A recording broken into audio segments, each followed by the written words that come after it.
Okay, hi everybody coming in. Oh my, what a day it's been. What a day. Oh my goodness.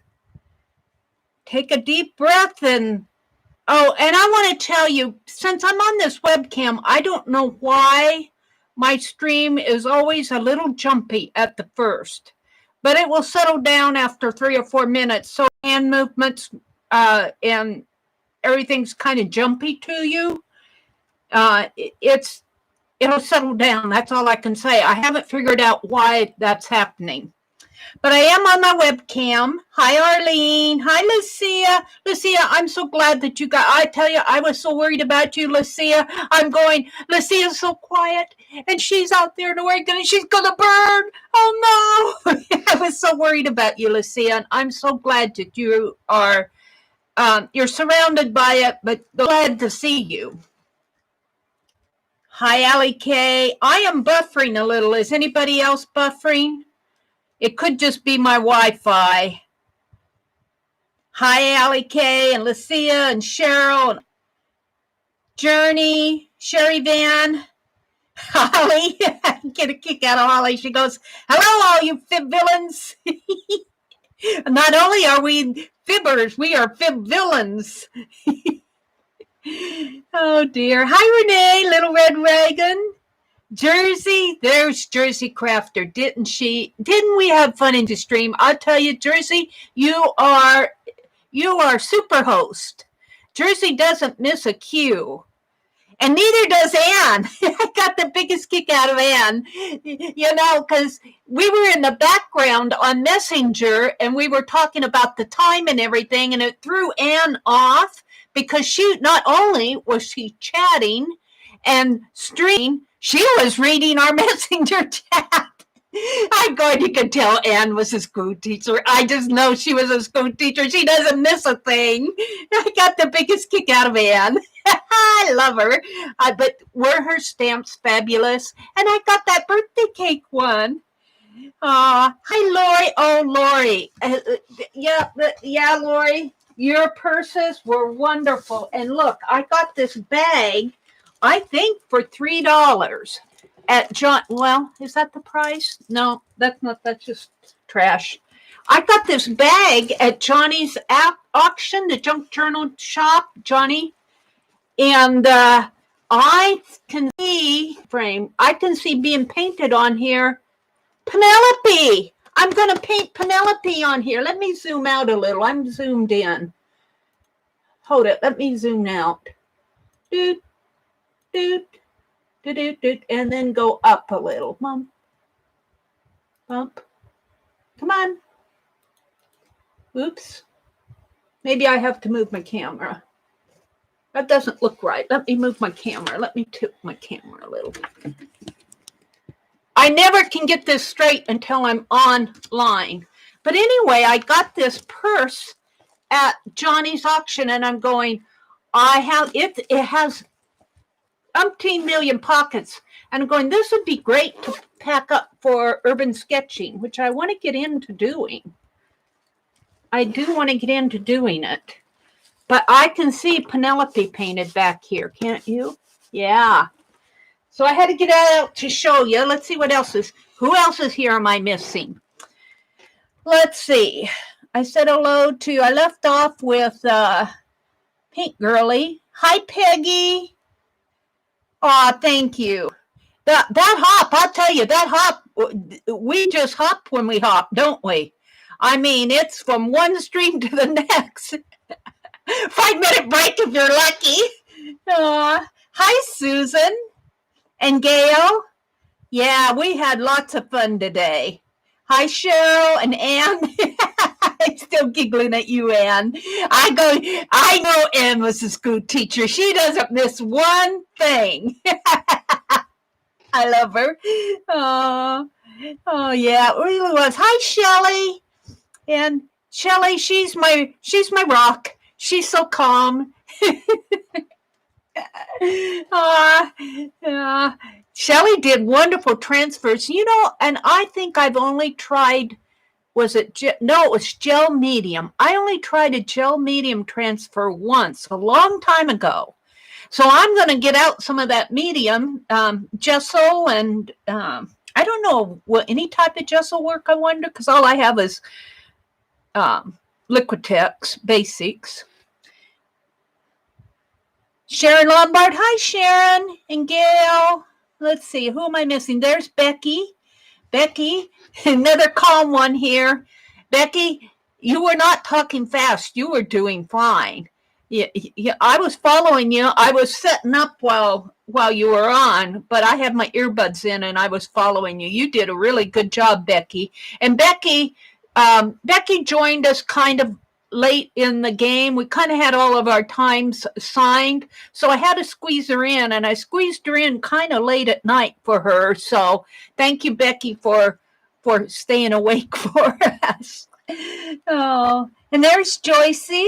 Hi, Joyce. Rejoice, able to rejoice, and Sherry, and Nina, and Kendra. Hi, Kendra. Oh, let's see. Branson, there's Branson. Hi, Branson. Whoops. JL Johnson. Hi, JL. Janice. YouTube wanted to put me in a commercial. Oh, dear, Cheryl. Are those ice cube trays you ordered? These are, I'm going to do this first. Let's see. Let me go down and finish saying hello to everybody. Hi, Deborah. Deborah Brown and Betty Jo. Fires are about 30 miles away. 30 miles? That's close, Lucia. I'd be heading out of Oregon. I think you need to go drive back to Wisconsin. But how about your family? Don't you have some family around there? In the neighboring town, it breaks my heart. It breaks my heart just to see it on TV. All those beautiful trees, all that.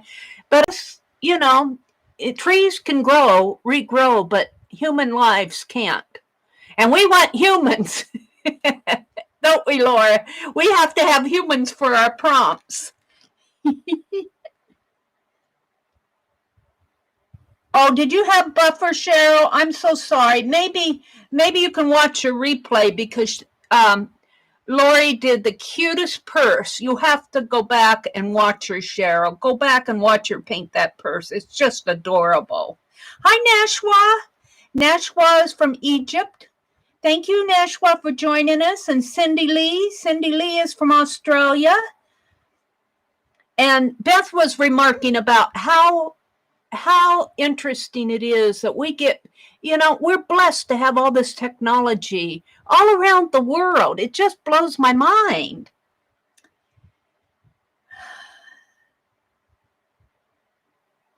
All right, let's see. Yeah, do it. Paint Penelope on that purse. Well, I painted Penelope enough in my art that I do think that I could paint her on that purse pretty easy. That would be super fun. And I need to get with Lori and I guess I missed what kind of paint she was using, but the gals in chat said that she was using Americana. So I do have that. So if it's just craft paint, and then if you just varnish it, I can handle that. But if you were using something special in that paint, well, I'd need to know because I missed that point. Let's hope this clears out soon. Yes, I agree, Betty. Yeah, Penelope wants to be painted on there. Thank you, Deborah. All you hoppers looked in most streams and gave thumbs up. You did wonderful, didn't they, Holly? And Holly, thank you for jumping in and doing the moderating for Lori and Aunt Beck, and we appreciate it. We appreciate all of our mods, Arlene and Cheryl, and yeah, Lucia's a mod, Becky's a mod in here, so give our mods a big thumbs up. Hi, Barb. There's Barb Owen. Barb Owen wasn't a part of the hop, but she streamed this afternoon, and she was making these very, very interesting. I never saw the end of it Barb. I need to go back and watch the end. But I saw where you matched up. You didn't match up the backs. You were putting the backs into the ATC holders, and you were just doing it at random, and you weren't looking. I'm going, I want to peek. I want to see the back. So I never saw how you finished. You were just getting ready to doodle on them. So that's where I need to go back but welcome, Barb. You and Colleen, after Kathy Berg streamed this morning, we jumped right into Colleen's chat, and then you came on. I'll tell you, it's just been a full day of streams. I hope everybody's going to have a great weekend, because I think we're going to need some sleep. Oh, and speaking of sleep, I might be on just a little late tonight because, well, I want to finish up my coloring, and I have, well, we'll see how awake I stay. Hi, Riri.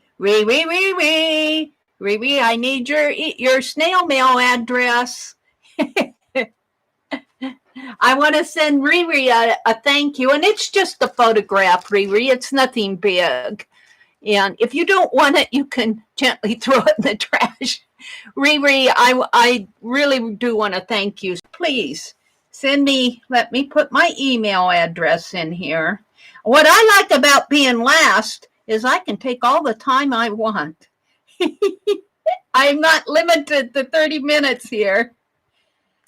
Oh. So there's my email address, Riri. Hi, Sticky Art Channel. Oh, I've got to go back and look. Did Barb do kitties on her ATCs? I've got to go back and... Yeah, Lucia, I can't imagine having to leave your home and then not knowing where to go. Well, in a way, I can imagine it, but I can't imagine leaving without knowing that your home might burn up. You know, all my art, well, I would probably grab the things most precious to me. But, you know, just looking at the destruction, let's keep those people in the path of the forest fires in our hearts and prayers, because, you know, that's just heartbreaking. Most of them are, I would say most of them, probably 99.999% of those people are good people. And, you know, it hurts. You put your life into building your home, and then it goes up in smoke. It just breaks my heart. Hello, Mary, if you can go all night long. I don't know if I can go all night long, but I'm going to work on, yeah, it is, isn't it, Debbie? Hi, Debbie. Glad to have you join us. And there's Crafty Kitty. Hi, Crafty. I'm waving at her waves. Hi, Carla. Oh, let's see. Who did I miss here? I said Riri, Sticky Art Channel, Deb. Hi, Deb. And Barb Owen and Shelley. And you offered your spare bedroom to a coworker and her family. They are on a level 2 evacuation. Oh, my goodness. Oh, Lucia. My heart just goes out to you. I don't know what GAC 9000 is, Crafty. What is GAC 900? Because I saw somebody else say GAC. What is GAC? I only know Americana. Deco Art and Apple Barrel.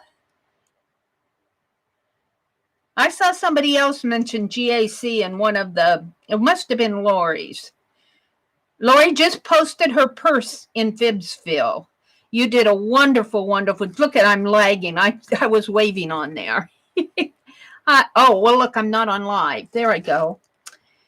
So, well, for those of you who have watched my morning streams, you have seen me, and Allie K asked if this was an ice cube tray. And for those of you who come into my morning streams, you saw me use this tray. I bought this on Amazon. Yes, I've started, you guys, you've got to keep me away from Amazon. I knew this would happen once I signed up, but I bought these because I wanted them. And they turned out really good. I melted in one of my morning streams. I melted crayons in here, and they turned out really good because when I do my pet portraits with crayon, a larger crayon works so much better than a regular size crayon. Burns down pretty fast, and the larger size crayons last longer. And I was showing these to the gals, and I believe it was my morning stream that I did all of this in. So they suggested, and somebody posted this. I don't know, posted it in Fibsville or in some place. Somebody posted these, and I got 4 of these. And they say they're ice cube trays. And look, they're just about the size. They're just a teeny bit smaller than a jumbo crayon. So I made, the other morning, I want to show you, I made 2 jumbo crayons. And it's amazing because I've got a bump, and it looks like this one has a nose to it. If you could see, it's got a bump in it because that one didn't melt.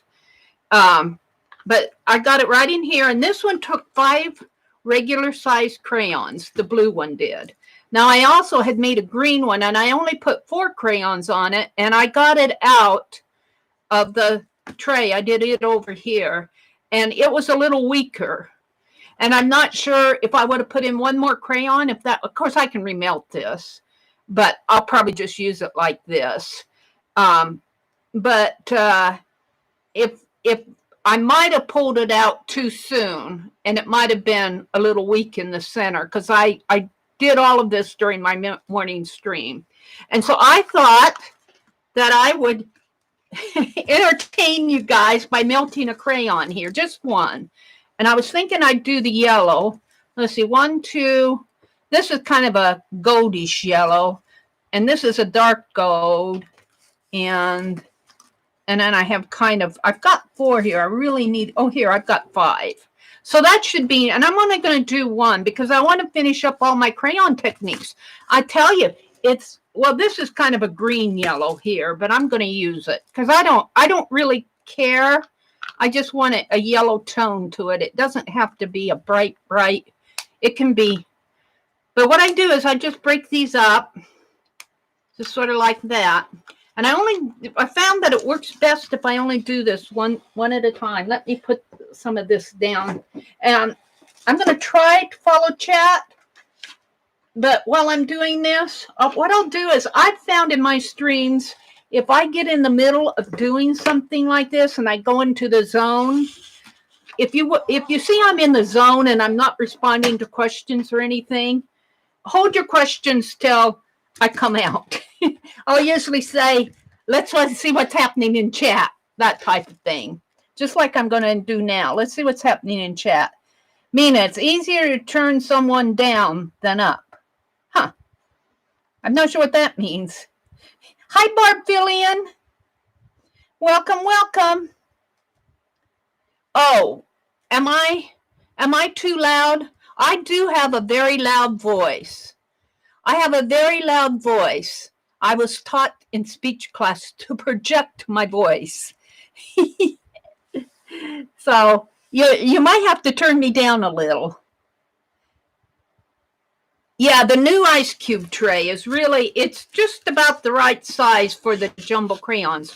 But what I was going to say is I usually come out and chat with you between, Lucia, my heart. Lucia, thank you. Thank you for being you. That's so sweet. I have some wax on my palette knife from this morning, and I found a good way to clean your palette knife. I have some scratch paper out here, is to heat it up, but don't touch it. Don't touch this, especially if it's metal. But that wax will melt right off. Clean this before I put it in my yellow crayon here. Now, melted crayon, I guess, could be considered a faux or a look-alike encaustic. encaustic.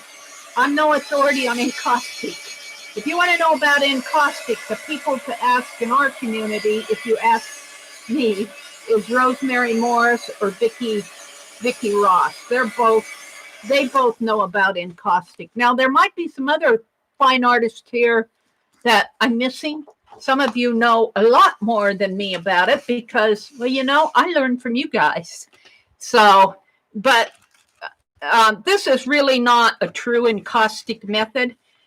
However, the crayon's already got pigment in it, and it's already got a wax and I think kind of an oil base to it. Because if you look at the back of this paper, can't you see? Now, I don't know if that is, it kind of goes to transparency, not transparent, translucent. And to me, it's kind of got an oil base to it. But it could be the wax causing that too. But I can't help. I guess I'm going to have to find out what goes into crayons. I'm going to go ahead and melt this. I think this is the green yellow one, but all I do, and you'll see how fast these melt. And I think I'm going to put in, I think I've got about 5 of them here, maybe 4.5. But they melt pretty fast, and then we're going to set it aside and go do all of our other experiments. I got a couple more experiments. I got a couple techniques that I've learned. I tell you, I've had more fun learning about crayons. There's more to coloring than just 4th grade coloring or primary. You know what I mean? I kind of quit coloring when I was out of grade school, and there's more to coloring than just putting the crayon on the page. There's a lot to learn about coloring. And I'm learning it. I am no pro, but I'm sure having fun with these crayons. And it all started with 2 bags of crayons that I got at Goodwill for 99 cents. 99 cents. And of course, I have since then thrown other crayons in the mix. But all those pet portraits that you've seen me do on my channel are crayon. And I have several pet portraits left to do. And if you submitted one and are waiting for it, keep waiting because it's coming.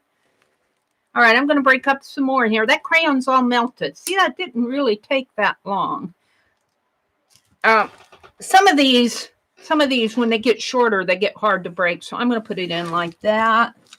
And here's, no, did I use that other shorter one? I guess I did. Let's break up this one. They're easier to break when they're bigger. Is there a hidden meaning behind that? When you're small, you're hard to break? No.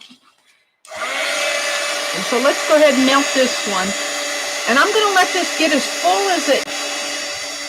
full as it can with these 4 or 5 crayons that I have here.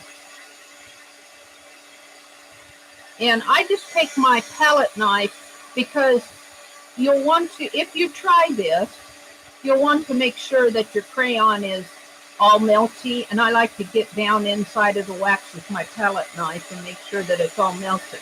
Otherwise, you'll have a bump on your crayon like I had on that blue one. But it doesn't matter because it'll melt when I hit it with the heat. But I just like to have a smooth. So I'm going to take the rest of the crayons that I got at Goodwill that I paid 99 cents a bag for, and I'm going to melt them up. And now I won't have all the same color families, so I may be inventing some colors just by throwing in different colors. I might get some grays and browns out of that, which might be fun. See that? See, I reached in with my palette knife, and I kind of lifted up that big one that I put in there and kind of resting it on my palette knife so it will melt. And it gets smaller as the heat hits it. But there's another one over here. You can feel them in there with your... There we go. All right. So this is really fun to do. You know, this is something, I guess this is, I wanted to do it because I wanted bigger crayons. And I can't find everything I want in the jumbos, and you have to pay more. And I've got all these that I got at Goodwill. And these little trays were not that expensive. $4 or $5 for 4 of them. Probably about $1 a piece for these trays that I'm using. And they have a silicone base to them. And I do think the sides are silicone too, but it seems to be a little bit harder, a more firm. I don't want to say plastic, because I don't think it's plastic, or it would melt with the heat gun hit it. But it's a little bit more firm than the bottom. But I'm just kind of, and as it gets more full, I have to lift my heat gun up a little because it'll splatter the wax.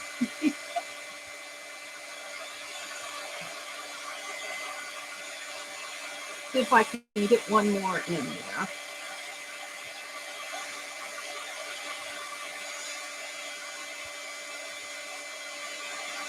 I'm hoping you guys can see me do this. Maybe I should zoom in just a teeny. We'll let that sit a minute. And let's zoom in so you can see the Penelope's in the way again. So you can see that tray just a little bit. Or I zoom in, I zoom out, I zoom in, and I zoom out. Let's see. Let's go this way. No, wrong way. This way. Do, do, do. Try that.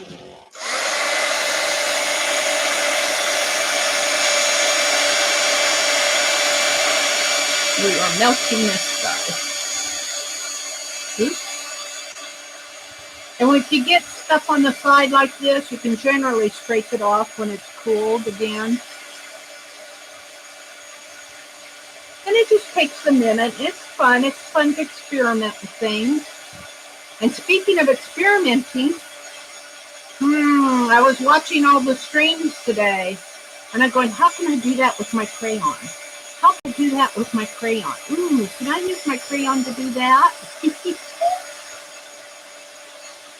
So you might see me doing a couple of experiments here. Let's see. Let's put in one more. And this is kind of a peachy gold. It's still yellow, but it's kind of looks like it's got some red tones in it. But we're going to put it in there and we're going to melt it. And I think that's going to be, it's kind of a light orange, a real light orange. This is orange. All right, let's melt this, and then I'll set it aside, and we'll move on to another technique. I couldn't believe that I came up with 15 different coloring techniques when I was recording them in my journal. 15 of them. This is getting full. And then when I was watching all the streams, I added a couple more.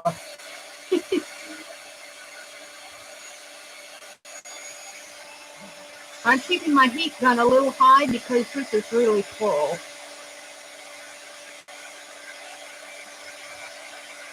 I was thinking that I could, since this is such a, they really are kind of narrow here, the little containers, that I could heat this in on the little burner that Rosemary, that came in the kit that Rosemary gave, and then just pour it in there.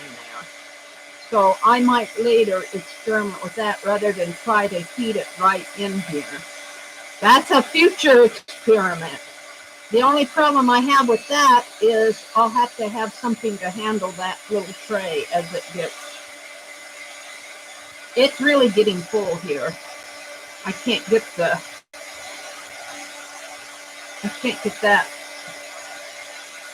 Without, there we go. Come on. You're not going to be a yellow nose on my crayon. I'm going to melt you.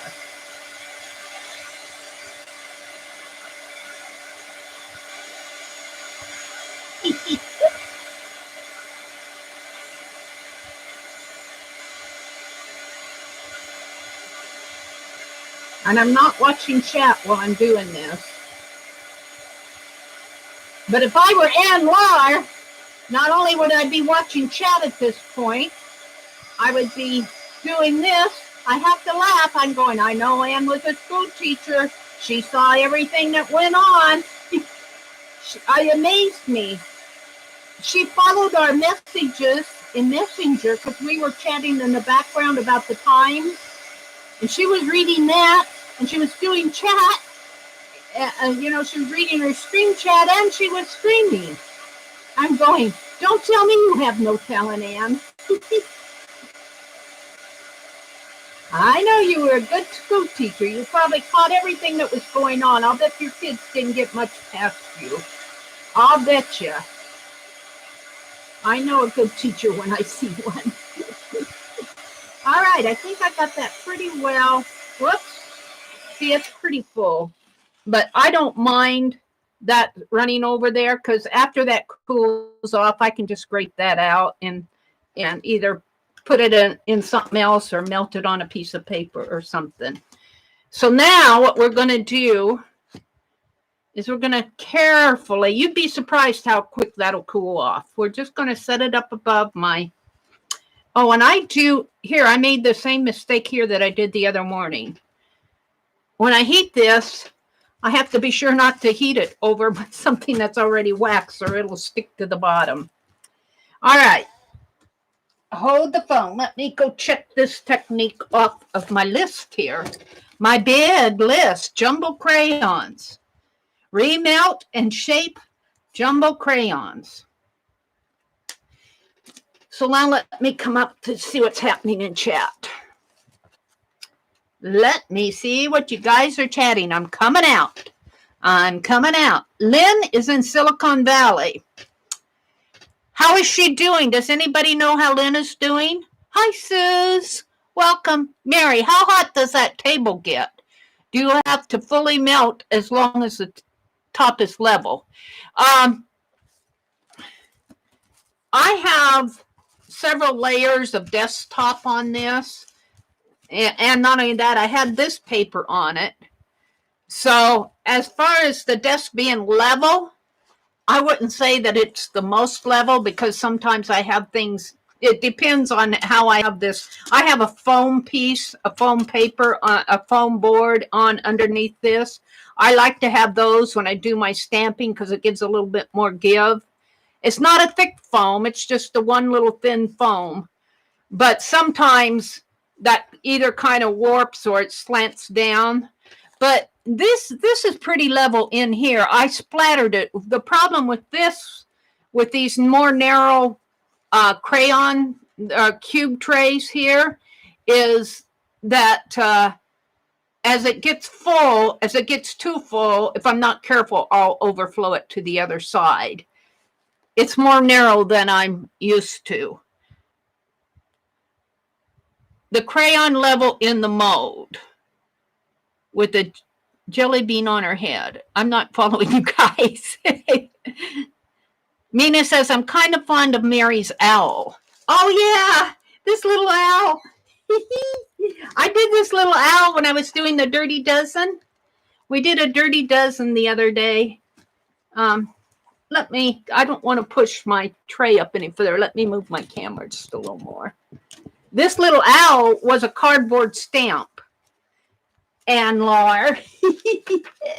And the Dirty Dozen called for an owl stamp.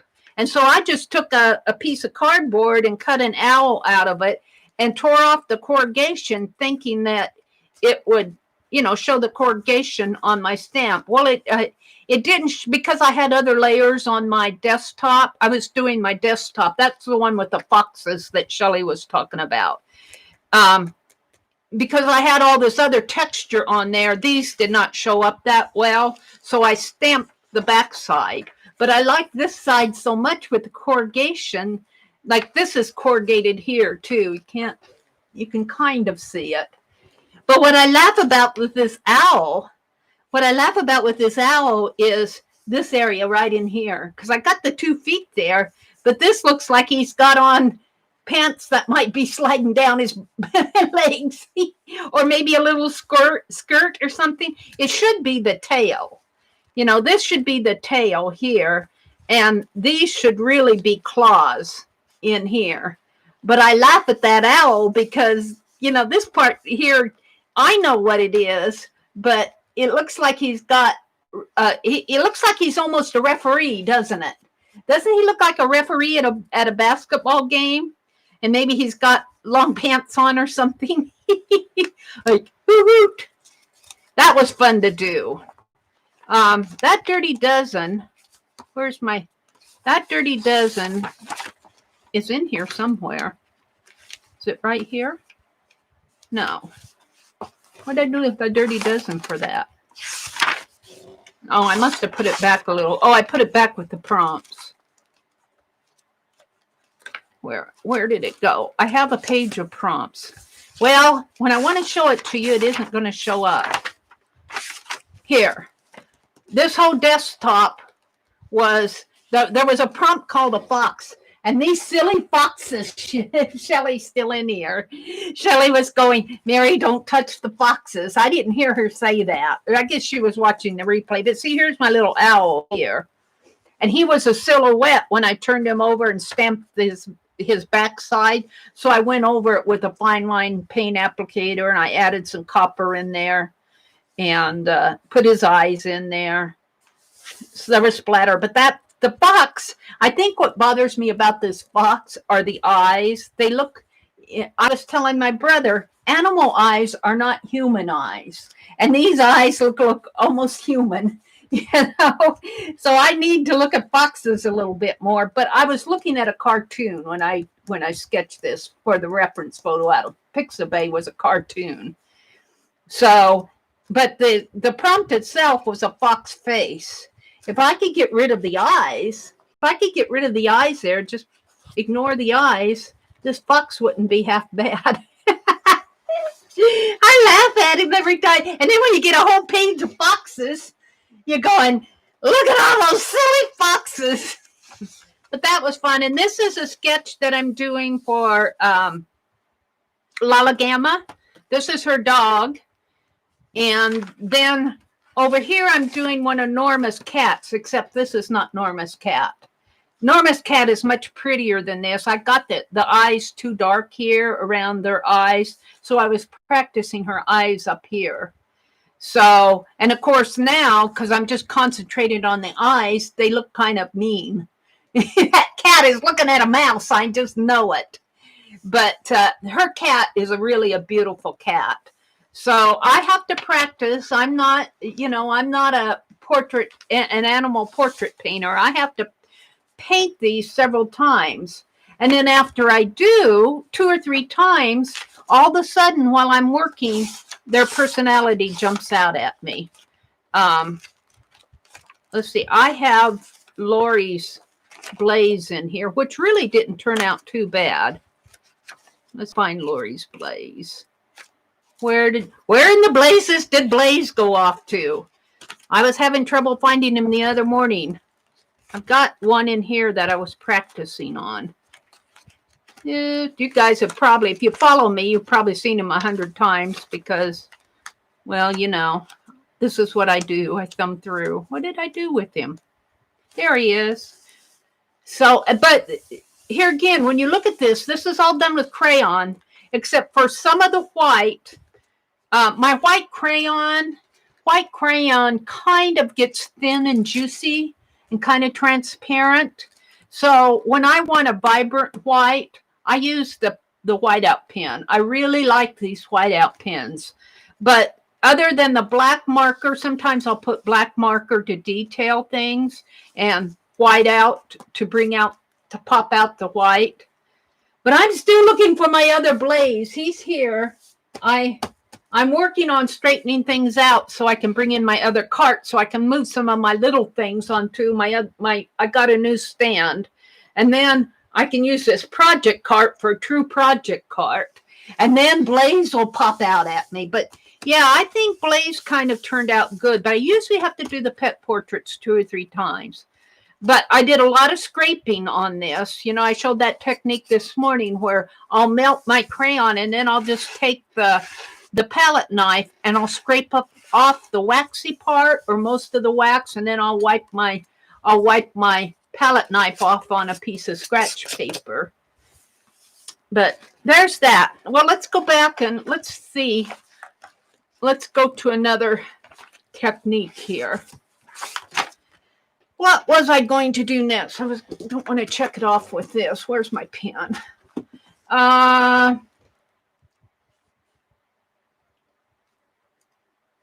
Oh, I did the stamping. This one's done because I did the stamp.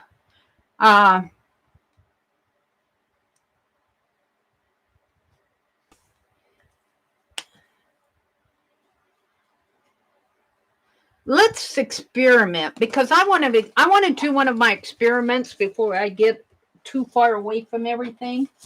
What I want to do, and this may or may not work. You know, Meri and her experiments, sometimes they're complete failures. I'm going to move all of these little techniques away. These are little sheets. I'm going to make a little book out of this. Probably put it in my tag book or make a tag book out of it. I got more I want to put on there. But I want to move them out of the way because what I want to do, and you're going to go, Meri, what are you doing? Let me reach for it here. Now this is plastic. The reason I'm using this is because it's a pretty thick plastic. This is a folder that I got at it's a Pen Plus Gear. I got it at Walmart. And I really got it to make stencils out of. But what I want to do is I want to cut off, and I think I'll just cut off a sort of a tag, the same size or maybe a little bit shorter of these, so it'll fit in with the others that I've done.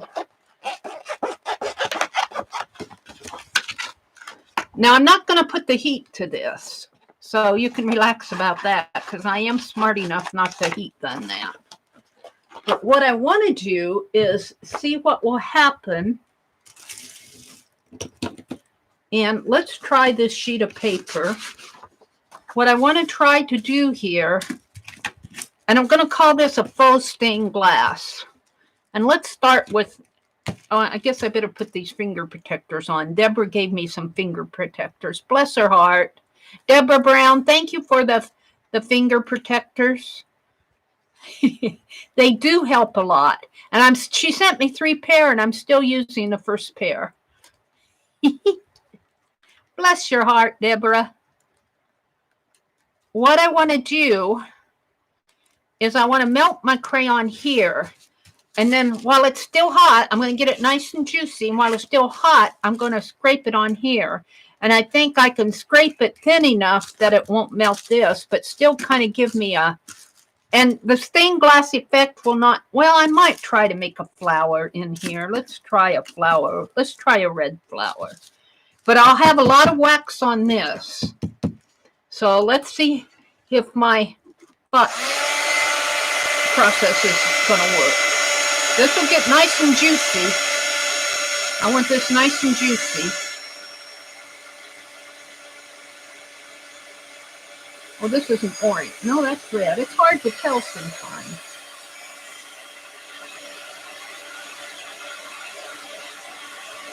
Maybe we'll do the poppy again.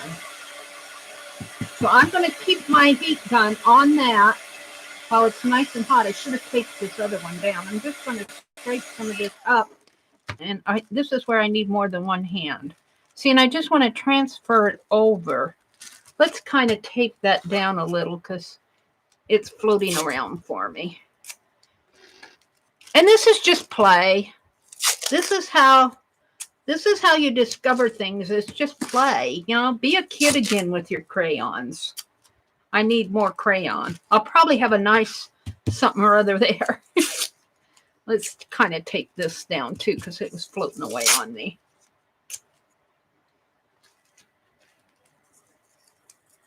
Playtime. That's why art was Meri's favorite. favorite. Here, I don't need these big crayons anymore. Let's move these. Get them off my desk. I might grab a couple of these. Here, I was using these the other day.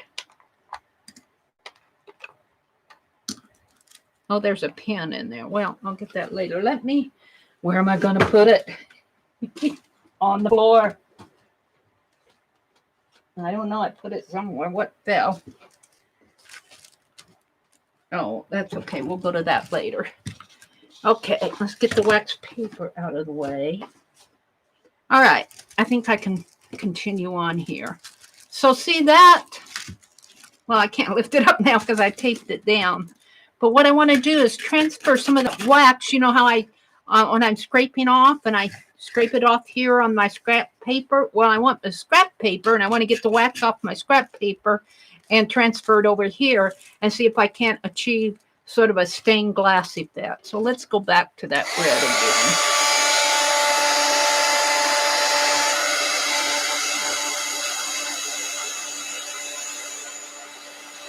And I'm thinking I could melt some in that silicone tray there and just dip my brush in the silicone in that, just like an encaustic almost. Let's see if I can form sort of a rose or a poppy. Maybe we could do some poppies here. See, that really didn't take much to get it on there. But is it going to stay? That's the thing. Well, maybe while it's warm it won't stay, but I think when it cools off it might stay. When I say stay, I mean not chip off. So let's go for a dark blue here and see if I can't put some dark blue. And I don't want to heat this because it'll melt my plastic. I want to heat it over here. This might be a black. I don't want to use it if it's black. No, it's kind of a purple color. Let's go to... No, come on. I had a dark blue. That's a little darker. Sometimes these colors fool you. You think you got a dark one. Let's go with a brown because a brown will kind of... green will turn up orange brown. This is a green. And I'm just making a spot. And I'm keeping my heat on the spot. And I'm lifting up and I'm putting it over here. And I don't want it too thick. I don't want it to chip off. And let's make some leaves. I don't want it too thick.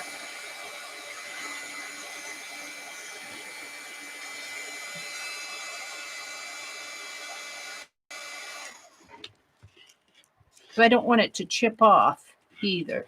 Oh, I put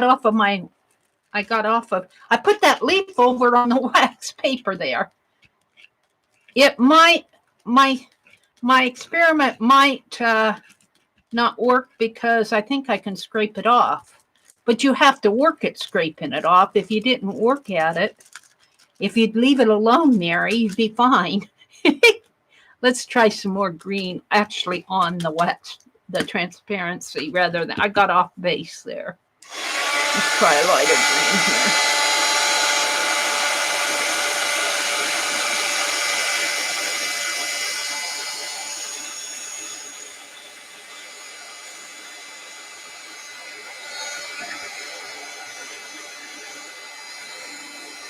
And why would you want to do this? For fun. You wouldn't want to put this in a window or anything like that because it would melt the plastic, I think. Well, see, I can kind of scrape that away though. Not all of it. If I work at it, I can scrape it. But the one thing I don't want to do is hit it with the heat gun. So that's going to have to be like that. Let's try some blue. Let's clean off my palette knife. So this is an experiment. I give this maybe a C+ because of the... I'm going to be interested to see how that lifts up. Let's do some kind of purpley blue here. Ooh, that's more of a purple blue than what I want. I want something in Yeah, I didn't get much. Let's get a different color blue. I want a sky blue. Maybe let's mix some white in with that blue.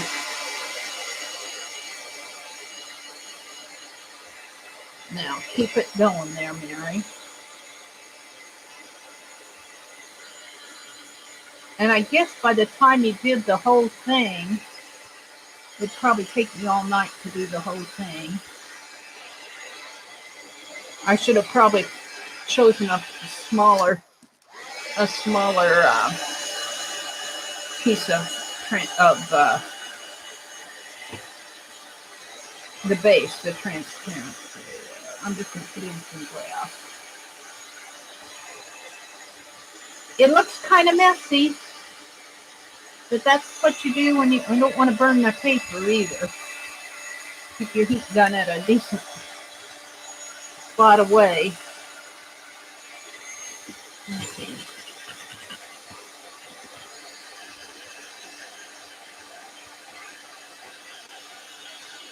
Actually, this is more fun, isn't it? But it's kind of interesting to see what happens to it. It is kind of interesting. Let's see. Let's try this one again.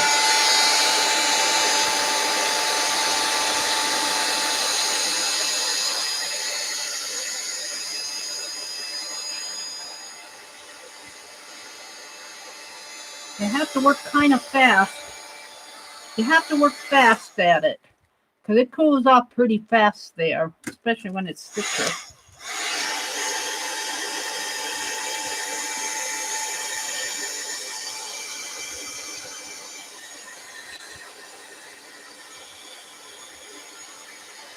All right, I think I want to put some more of that red down in here, make another poppy. Let's see, the edge of my transparency is right there, right in there. So let's put a poppy down in here. I can grab a hold of this. This is my experiment that I wasn't sure it was going to work experiment.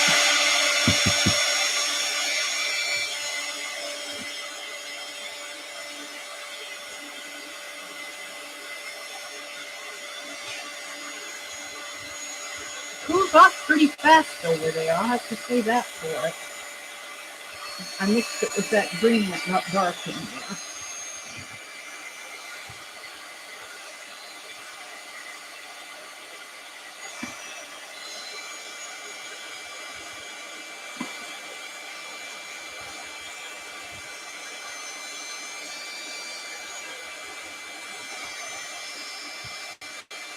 Let's see if I can't put some more.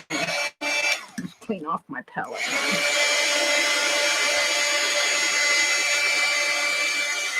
I would not recommend kids doing these. Maybe high schoolers could, but I'd be very careful. I'd be very careful having a child do something like this unless you are right there with them.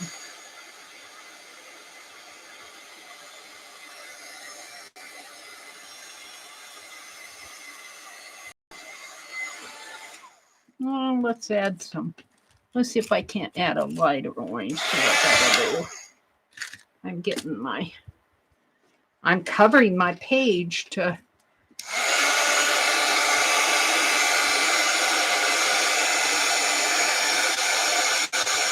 more of a red. I get fooled. But that's a pretty color.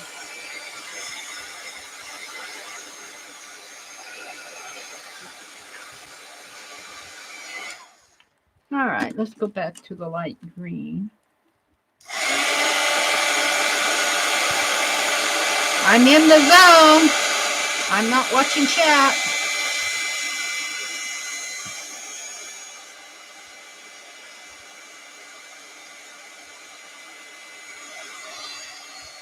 Looks like a fourth grader did it, doesn't it?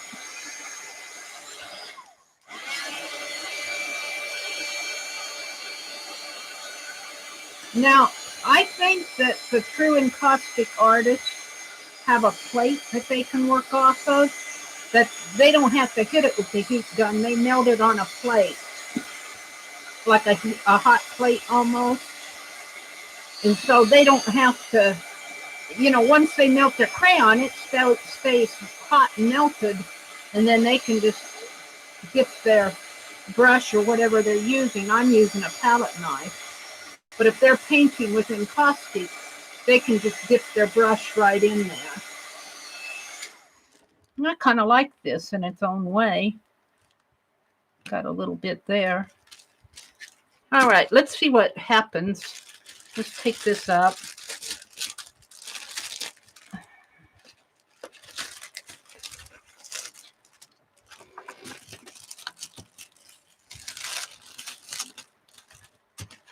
Let's see if I melted this down. And of course, I don't have anything on the corners here. I could go back in on the corners.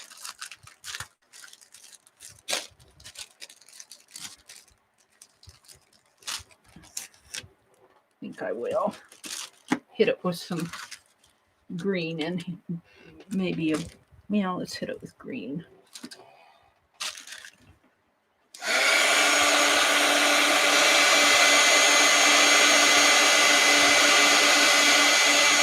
You're going, what is Meri doing tonight? What kind of craziness is she up to tonight? I get it from you guys. I get so inspired by watching YouTube videos. I want to try that too. I want to try that one.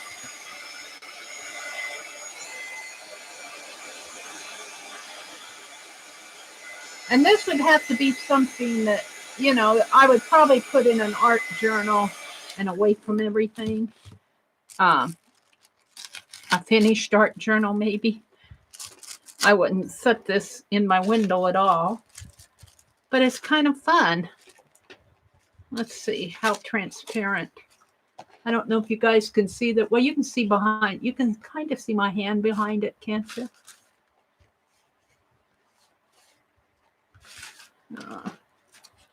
My phone. No, it's not that transparent. It's only transparent in the places where I didn't get any wax on it. But the thing of it is now, well, look at the back. Ooh, I like the back. Look at the back. Now, that would be probably how I would put it in an art journal. This would chip off maybe. But if you put it in your art journal like this, that's kind of pretty. Let's put it in my art journal as an experiment. Oh, no, let's put it on a tag. Let's put it on one of these tags. Find an empty one here, over here. Let's put it on one of these tags. Find a wide one. Come on, I have to have a wide one. Here. Oh, yeah. I'll call this stained glass. Now, I could go in with a black. Look at how I got a blue streak down there when I did the leaf, and then I came over that with my red, but when you reverse it, the leaf shows in front of it. I'm going to leave it that way. Let's mount it on here. I like it. I'm happy with it. It doesn't take much to make me happy. Let's get some washi tape out. What shall I use? Let's take my finger guards off so I can actually get to the washi tape. Oh, let's use this black. It's pretty good stuff.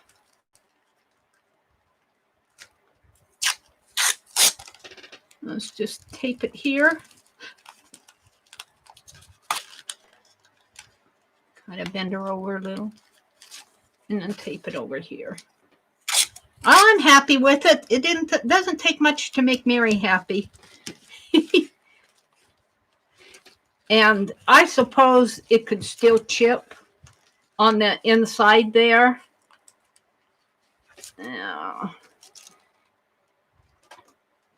You guys, this room needs an ultra cleaning. I'm just going to twist that. Everything gets piled up on everything. Let's snip this.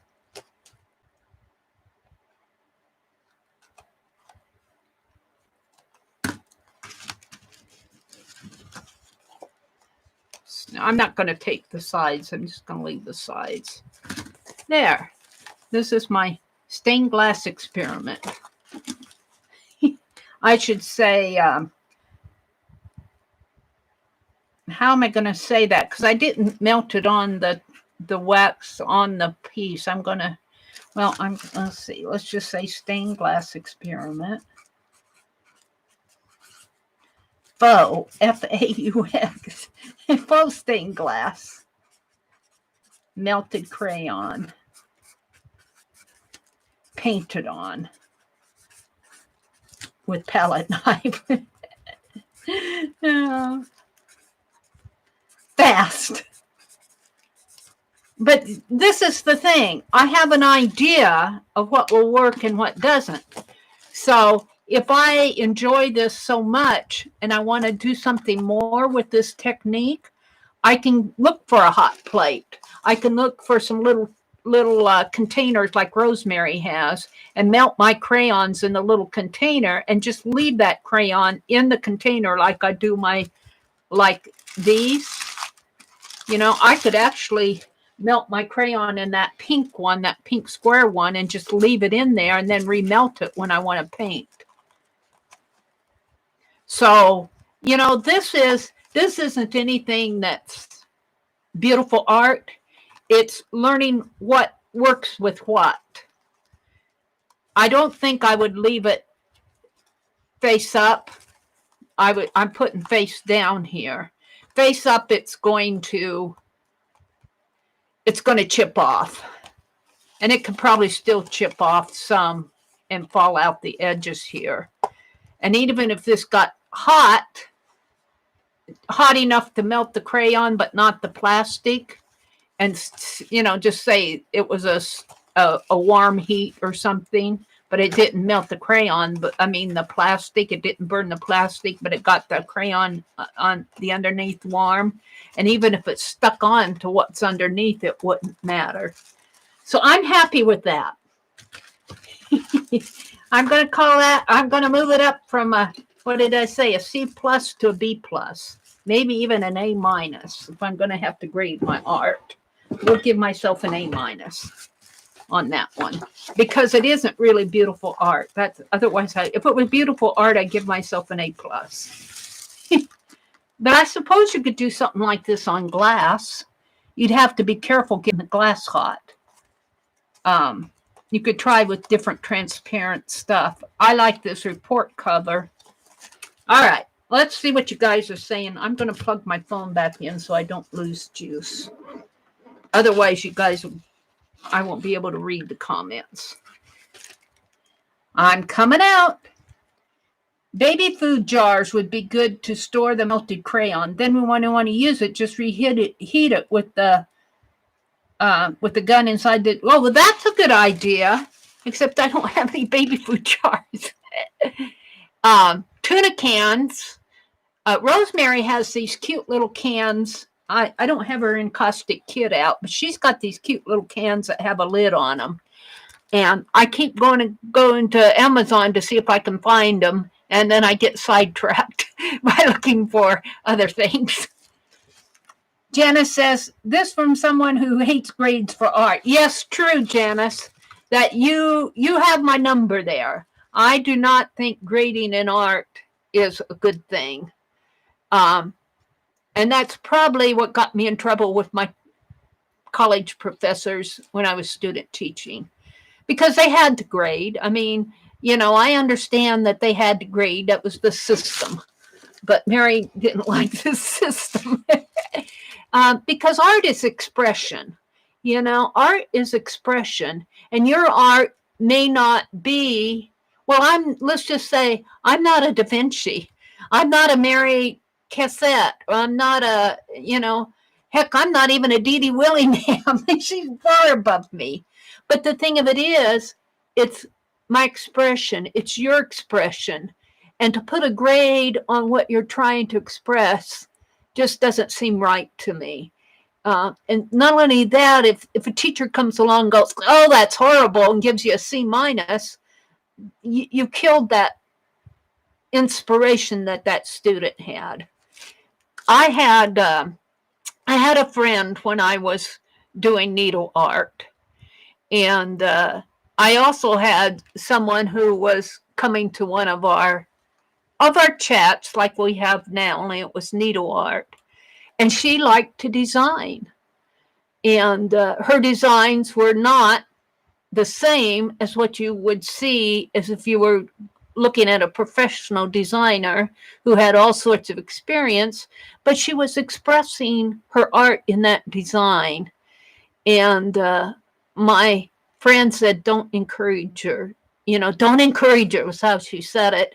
And I'm going, no, I'm going to encourage her because, if here's the thing, if I told her that her designs were horrible, it would break her heart, and it would break her spirit, and it would break her creative oomph. If she attempted to sell her designs and they never sold, then that's how you find out that, nobody likes them, and that's the way that an artist will find out whether his art is going to be. I don't sell my art. That's probably the reason why. I don't want to know. I'd rather give my art away and then it's out of my hands. If you want to burn it, I don't care, but I don't want to be told, and I don't want to tell somebody else that they're not good enough. And I never understood grading in art. I can understand grades for math and accounting and science and maybe history and maybe English, but not English a whole lot. It depends on English. If you're doing creative writing, I don't think I'd grade it. That's just my opinion. But if you were doing grammar and you were expected to do business writing and you wanted to get a job for a high-level corporate attorney or something like that, you would have to know proper English and proper spelling and that. I could see grading that. So there's just a lot of, you see, you get me off on that. I left the education system behind years ago, and I need to quit talking about it. All right, let's see. Aluminum foil cools quickly, but a can doesn't. Depends on the thickness. So that's interesting, Janice. Arlene says, my son's school was awesome. They did not grade like regular schools. They gave scores for following directions. I can see that. Effort, progress versus no progress. I wish all schools were like that. Yeah. I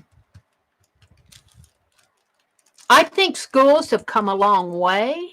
There has to be some sort of evaluation. I get that.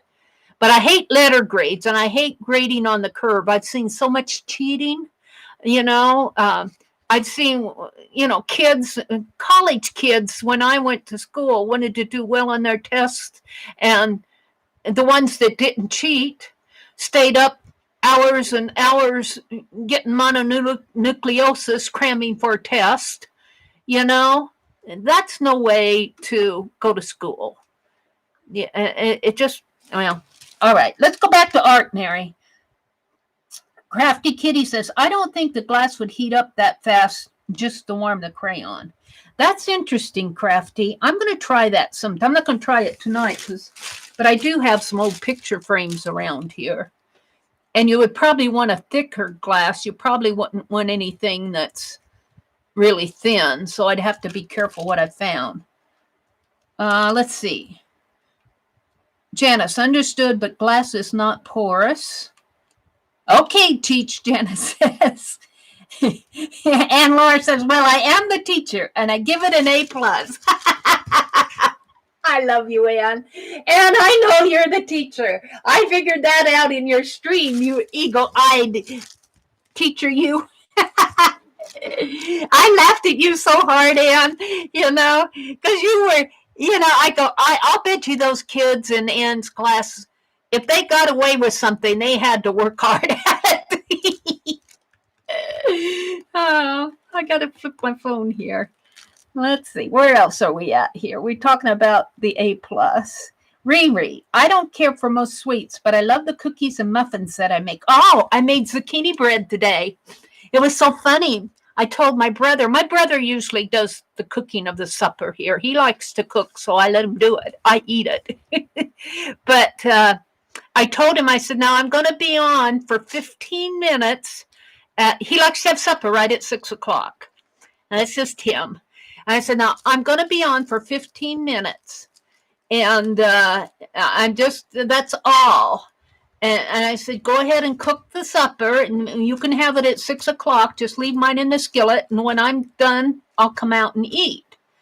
Well, he I don't know why he didn't do it. He just did not cook his own supper just because of that.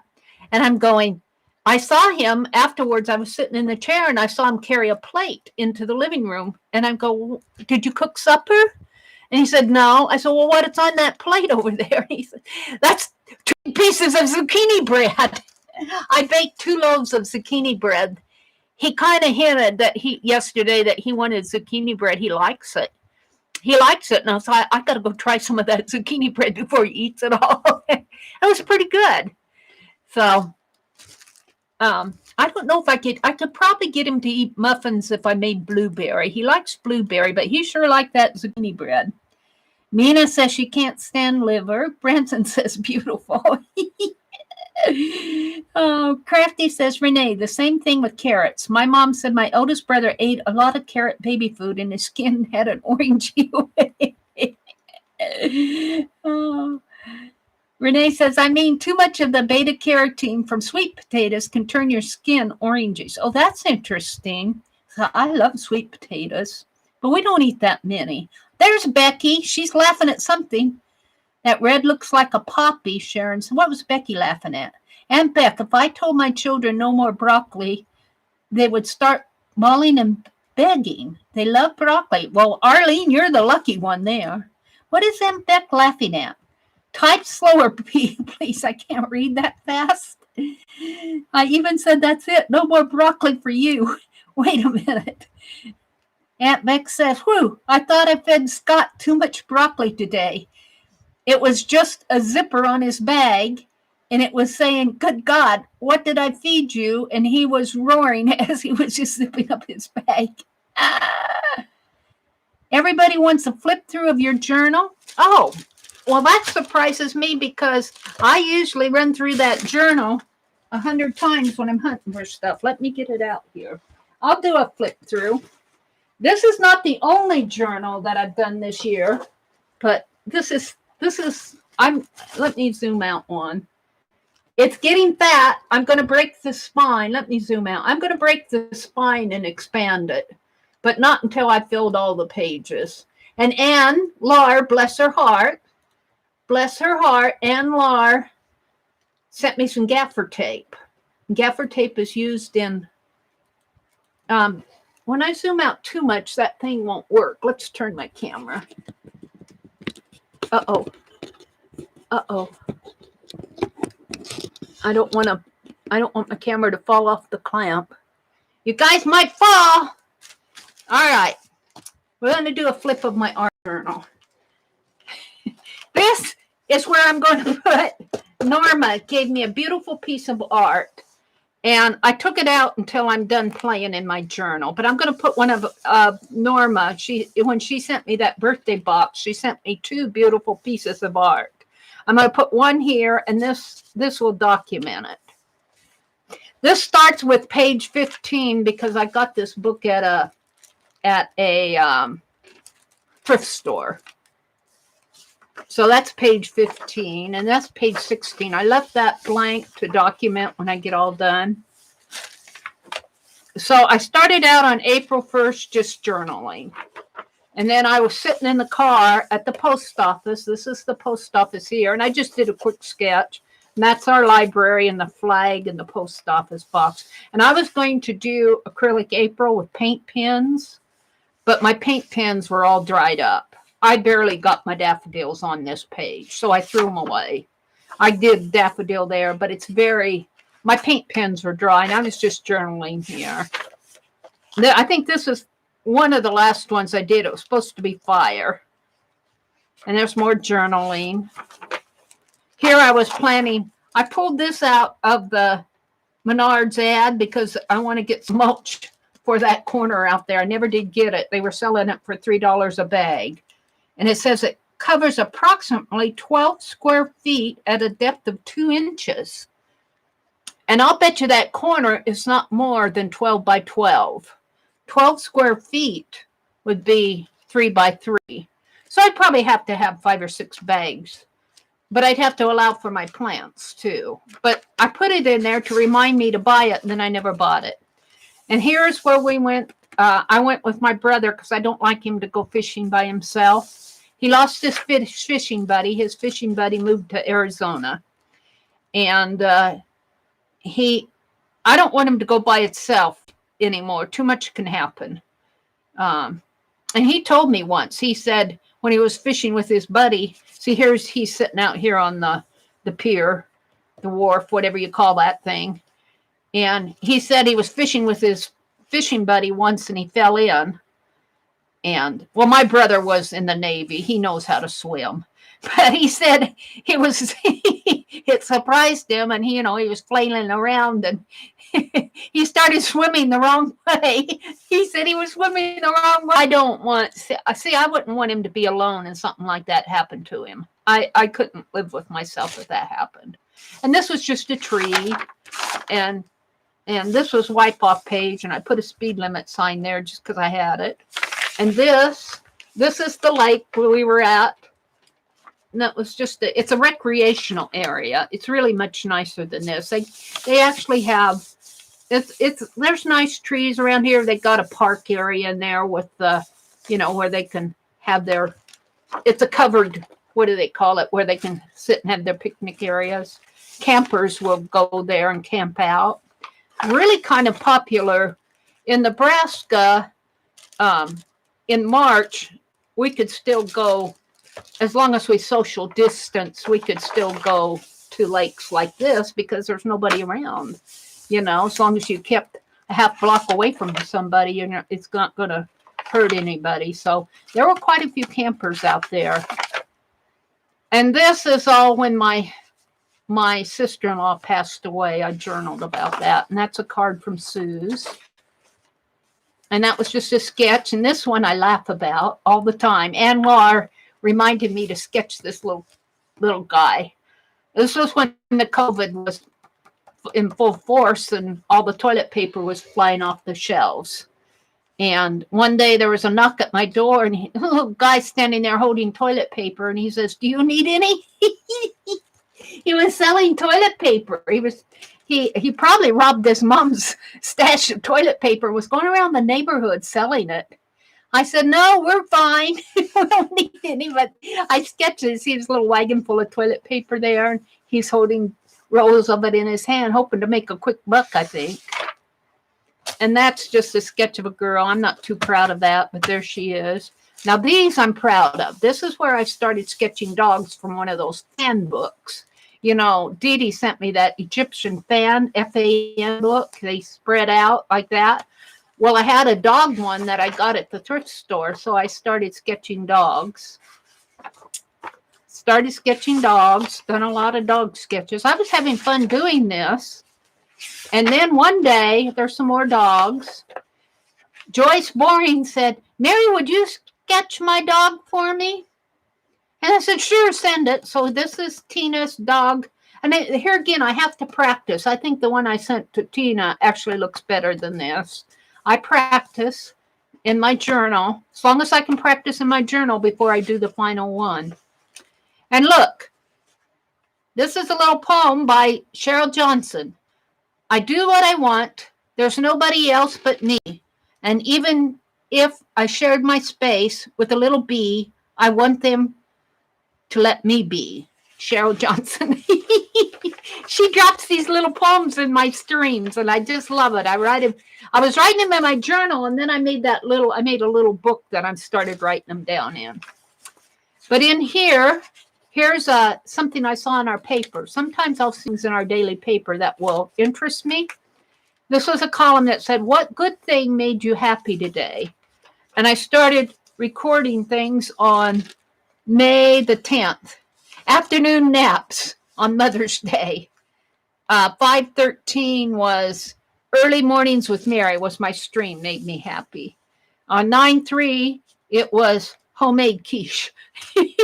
I guess I should put, let's do that. Let's write, do I want to write it with this? I thought I had another pen. I do. Let's write 9/11 here. 9/11/20. And I'm going to put Livestream Hop. Livestream Hops make me happy. Kept me busy all day today. And I should put Fibsville here. All the Fibs live streams make me happy. So I got quite a little list here that reminds me, if I go back and what made me happy on 6/12, on June the 12th. Morning on the front porch. The zine swap of Happy Mail made me happy that day. And then these are just journaling. Sometimes I make lists to keep me on track when I'm streaming. And this was talking about my planning, and these were dogs. You saw these.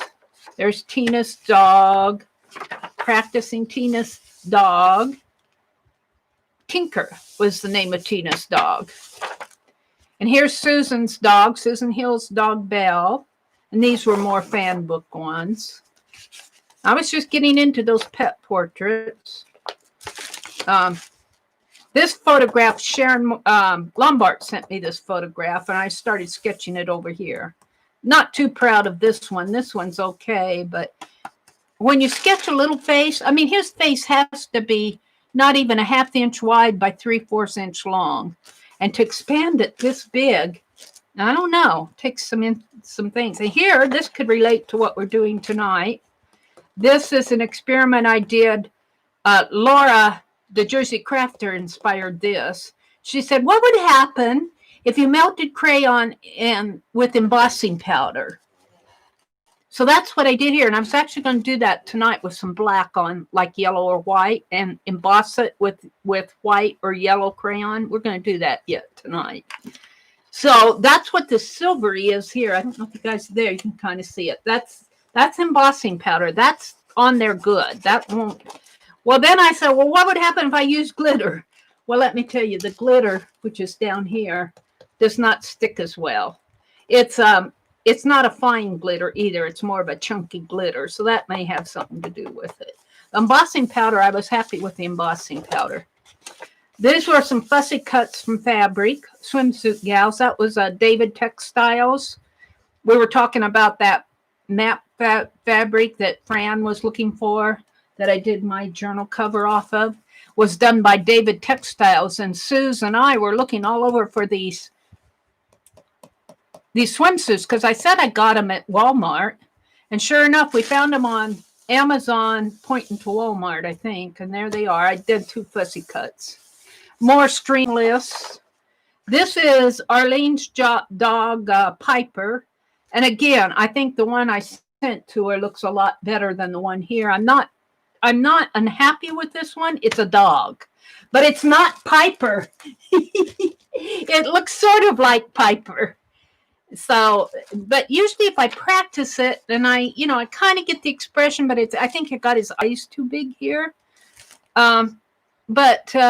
Then I do it again, and halfway through me doing it again, it's just like he pops out, and there he is.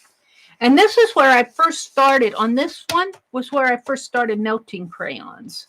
I don't think I melted the crayons over here. These are crayons, but I might have gone back and added some melting crayon to this after I started doing this, wherever it is, this one. But see, I was working on this, and I'm going, wow, that crayon melted, and look at that. And so I did an experiment over here where you see this is just taking a crayon and just rubbing it across your page like you're coloring. And you get all that white space in there. But if you take that same crayon and melt it and kind of scrape it like I do with my palette knife, just kind of smooth it out, you fill in all that white space and you get more of a painter, you get more of a smooth look to it. And so I documented it there. This is my big discovery of the day. More lists, more lists. There's an idea, and I got, look, carved Carlos box stamp. I don't have it checked off yet. And I was going to make a zine book. I got make zine book. Well, I had that as an idea to make a zine book, but not too long after that, I got some happy mail from Janice Glines, and she sent me this wonderful zine book. I have it behind me. And this was a history page. This is kind of a sketch of Paul Revere, and then I just documented out of the history book about Paul Revere. And I want to do one over here, and I'm going to come back to that and do another history. I call this a history page. I actually drew that, and I was playing with my Prima watercolor. Got that. More happy mail from Mary too. Sent me a gift card to Hobby Lobby. And it was really interesting because a couple months before that, I saw these Prima complexion watercolor set. And I wanted them, but I didn't want to shell out the money for them. So I left them on the shelf, and then I got that gift card, and I went back and bought them. There's some, not poppies, peonies that came out of my brother's peony patch in the spring. And here's, I call this my Henry wannabe dog. This again is a dog, but it's not Henry. It's a Henry wannabe. He's a dog, and he's a little dog with and the picture, I went back and looked at the picture, and the picture actually does have the fur kind of like that. But I did another one of Henry that looks more like Henry. But this is Abby. Abby, I nailed Abby. For some reason, Abby just popped on the page right away. This is Abby. This is Beth Schuler's little dog. Both of these have been sent to both Mary Berry, and all of them have been sent off. The only one I haven't sent off that I almost have finished is Lori's. I'm still working on Blaze once he decides to show up here. He's hiding under the shelf someplace. These are some little thumbnail sketches. And when I say thumbnails, these are not video thumbnails for my channel. These are little squares, and I was sitting out on the front porch, and I just drew little squares, and then I looked around me. Here's a watering can, my neighbor's mailboxes, the roof of my neighbor's house, tree leaves. Here's my neighbor's trash cans. Here's an open pencil box. I had a tea glass out there with me. Here's some spirea bushes that were in bloom, a tree trunk.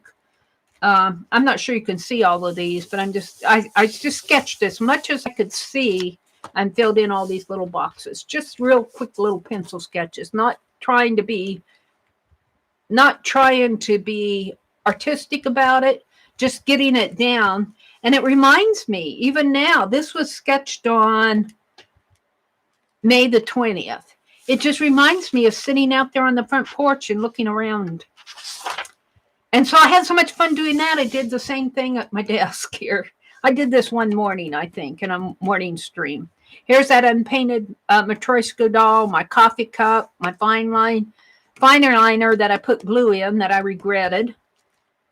Here's a bling embellishment. Here's the little round cup thing that I kept my scissors in. There's my heat gun. Here's Penelope. 20 years from now, I'll go, oh, there's that silly paintbrush that we altered for Beth and Aunt Beck's stream. Altered paintbrushes. Mine looks like, what did they say? I can't think of it. Can't think of it right now. This was just a fussy cut that I it's a fussy cut pocket that I stuck ephemera in. Here I was playing with stamping. I made, those little thumbnails that I did over there, the thumbnails. Well, I cut out a mask, and then I put the mask on the page and then stamped over the mask to see how it would look, and that's how it looked. More journaling things that I wanted to do. Here's Henry. Here's Henry here. This looks more like Henry than this does. Here's the Henry wannabe. Here's Henry. And the one I sent to Mary Berry looks just about like this. What, did I skip one in here? No, this came out of the Mary Jane magazine. I'll see things in magazines that inspire me. But this was, it's Get Out and Gokotta, Gokotta, which literally means early cuckoo morning, the act of rising early in the morning to hear the birds sing. An at-dawn picnic, appreciating nature and the sunrise. And I think of my early morning streams and all the gals that come into my stream in the early mornings. They're Gokottas. And here's some fussy cuts. I started putting fussy cuts on my pages, documented, just writing stuff. Stuff that I don't really care that if anybody would take a snap of it and read it, I don't think I would mind. It isn't anything personal. Tom and I drove to Edgar to put flowers on Mom and Dad's grave. There was a fellow there putting flowers on his family's grave. He walked over and introduced himself, said that he was a retired veteran from the Air Force, and he pointed out his wife's grave. He's about 10 years older than me, older than my brother Tom, and said that he kept records of the cemetery. Then we drove through Angus, which is a little town where my parents lived. It's a ghost town now. And then down to Superior. I really just wanted to get out and about. Staying cooped up is not healthy or fun. We did a little grocery shopping in Superior. Prices are high. The grocery is so isolated. Superior's a little town right on the Kansas border, and they're way away from everything, and it only has one grocery store. And so their prices are a little bit higher. I wouldn't shop there, but a lot of people have to shop there to get their bread, milk, and things like that. I would not want to shop there full time. It has been rainy last week. My zinnia and marigold are starting to come up. Yay. Last week I planted porch flowers. I still have more to plant.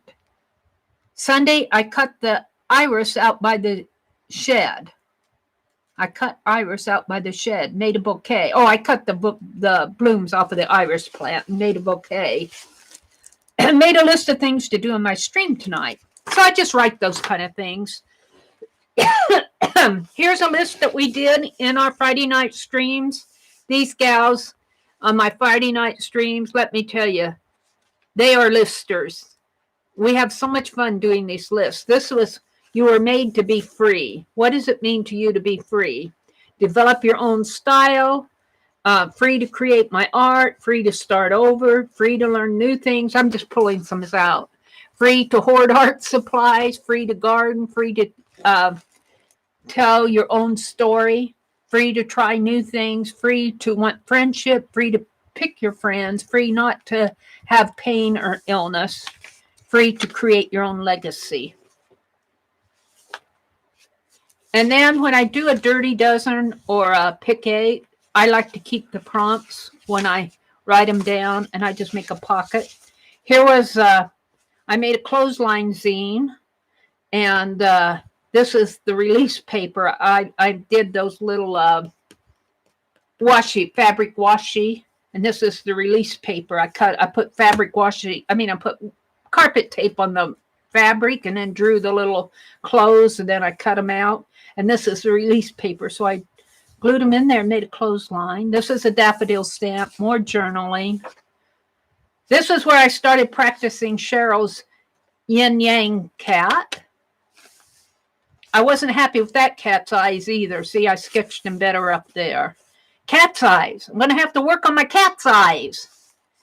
On this page, I wanted to know what would happen if I soaked this page with crayon. This crayon is really thick on this page. And yes, it did soak through really bad.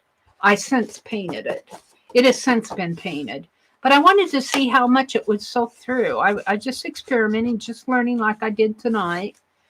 And I did kind of a triptych there with a brick, sort of a Fast and Furious flower stained glass, whatever on there. Here I started playing with, I call it Zentangled, but I would not officially call it Zentangled, but I had fun with it. Here's Cheryl's Yin Yang, which looks more like Yin Yang. And then I did one and sent it to Cheryl. See, the more I practice, the more it looks like them. I have to practice. More journaling. Here I am. I'll pull things out of magazines that interest me. This was a question. What was your best friend as a child, and what did you do together? What is your earliest childhood memory? Here's a list of projects I was working on. Here's some more of those little thumbnails and a beautiful flower that I fussy cut. More journaling, more playing with, I don't even call it Zentang. I guess I'll call it Zen Doodle, Doodle Zen. Mary's attempts. This was a pick 8 that I did with Beth Schuler. Here I watercolored those irises that I cut the other day. Here I played with some foam stamps. I got a piece of, this came off of, Deborah Brown sent that air cooler. And it had a square foam at the top of it. You pull it out of the box and it had a square foam. And I made these little, and it's kind of a styrofoam thing. So you see this kind of, it's not a clean stamp. But it's fun. I like the texture that it gave. More thumbnails, shadows, hands, hats, and birds. Fun to do these. I should do more of them. This, I think Arlene sent me this die cut because here's the note. Here's the Happy Mail. This is Happy Mail from Arlene. I think she sent me this because it's all gold. I think that came from Arlene too. More journaling. More playing with Doodle Zen. I always wanted cone flowers in my garden. And I planted them, but they didn't come up. The cone flowers are supposed to be pretty easy to grow, so they might come up next year. Some lists. This was lists that I did of the thumbnails that I showed you, the little sketchy things. Here's a list of borders, and I'm still working on borders, but I started them here, here, and here. And these were summer ATCs of children playing, like blowing bubbles and a water fight. The merry-go-round, sunglasses, swinging, and I just sketch. I was trying to sketch once a day. I got to June something with it. Here's Rhonda's Sophie dog. I like this one. That's Sophie. That's been done on a piece of watercolor paper and sent off to her. This is my practice one. I have to practice them in my journal first. Here's some more doodles in. More journaling. More children playing. Watering the flowers and climbing trees. Beach umbrella and a picnic. Here I was playing with Celtic knots. Arlene's inspiration told me to do Celtic knots for a border, so I had to go look at Celtic knots. Mina suggested thread and needle, so I'm practicing them there. Flag borders. Here, I laugh at this page. It's nothing but scribble, but I was listening to Barb Owen one afternoon. I journaled Barb Owen's. This is when she did that elephant balancing on a ball. And let's see, she had a quote that went with it. The key to life is to balance. Is balance. The key to life is balance. And I had an elephant balancing on a ball. And I sketched those elephants on a ball just by watching Barb Owen. And then I sketched a lot. I wrote down a lot of things that I heard her say. She was talking about, she was showing all these little journals from her family. 1965, and one of them cost 22 cents. One of them had maple on the cover. I wrote Drama Free Friday up here because Barbara's always saying Drama-Free Fridays. And then she was telling about a typing class. And she said, you have to type like the wind in that typing class. And so I wrote, type like the wind. She was telling about her typing class. You could probably go back there and listen to that. She probably still has it online. Becky sent me this about attitude. I go back and read this a lot. She sent it at the right time. The longer I live, the more I realize the impact of attitude on life is, to me, is more important than facts. It is more important than the past, than education, than money, than circumstances, than failures, than successes, than what other people think or say or do. It's more important than appearance, giftedness, or skill. It's talking about attitude, your attitude. It will make or break a company, a church, a home. The remarkable thing is to have a choice every day we have a choice every day regarding the attitude we embrace for that day. We cannot change our past. We cannot change the fact that people will act in a certain way. We cannot change the inevitable. The only thing that we can do is play on the one string we have, and that is our attitude. And I am convinced that life is 10% what happens to me and 90% how I react to it. And so it is with you. We are in charge of our attitudes. Charles Swindoll. And she sent that to me on a day that I got it on a day that I needed to hear it. And I go back and read that a lot. Because I'm not a perfect person. I have to do a Barb Owen thing here. I have to stop. And if I showed Barb Owen one day, she was talking and somebody asked her a question. And she stopped what she was doing. She put her pen down. She turned that camera to face her and she looked at it and she said, I don't know everything. I laughed. I'm going, and I feel that way. I don't know everything, but also if you know me well, I make a lot of mistakes. I make a lot of mistakes. You guys are always finding me making a mistake. But you know what? I've learned to, thank you for telling me. Thank you for letting me know that I goofed, in a way I would rather admit it and move on and learn from it than think I knew it all, So you guys teach me a lot. This came from Becky. This came from Becky. This postcard is one I was playing with, and these are my Crayola boxes that I made pockets out of because I can't throw away a Crayola box. This came from Mitzi. We got another one that she sent me that we did for their Fibsville the other night. Here's a list. What small things made you happy this week? I got that off of that article that we saw before. Are you sure you want me to go on with this? I'm only to June. We did this as another list we did in Friday night. I won't read them all, but what small things made us happy? Got an Amazon packages. The youngest daughter and the fiance surprise weekend visit. And Lahr streams made me happy. My dog greeted me when home from the craft room. I'm not sure I must have wrote that, paraphrased it. People who listen make me happy. I got a goat's eye. I'm not sure why I wrote goat's eye, but somebody's goat's eye made them happy. Going to see the little grands made them happy. So it was just fun to go in and read things that made you happy. Here's Picasso roll.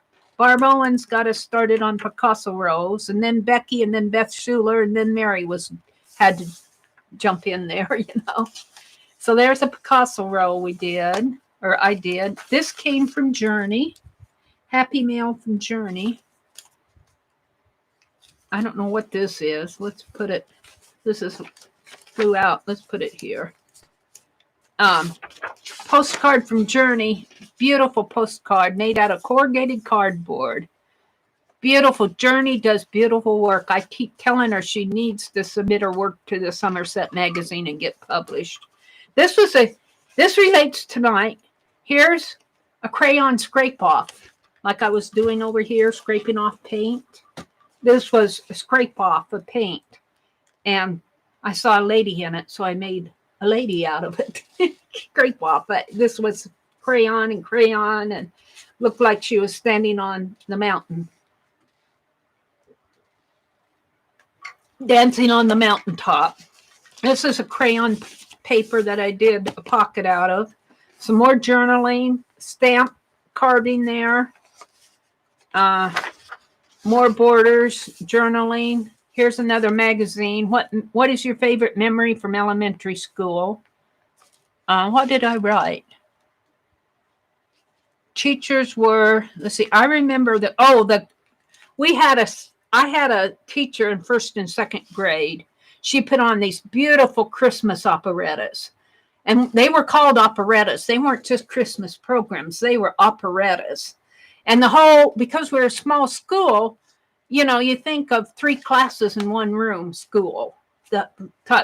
We had more than, it was K through 12, but like first, second, and third would be in one room, fourth, fifth, and sixth would be in one room, and like that. So, but she would put on these operettas and the whole school would participate. Well, so I was in second grade, and it must have been late October. My brother and I went to play with the little neighbor girl, and we were out playing on the hay bales behind her barn, and the hay bales were stacked up on a cement floor type thing, and it had a fence around it. And I was trying to prove to them that I could walk on top of that fence.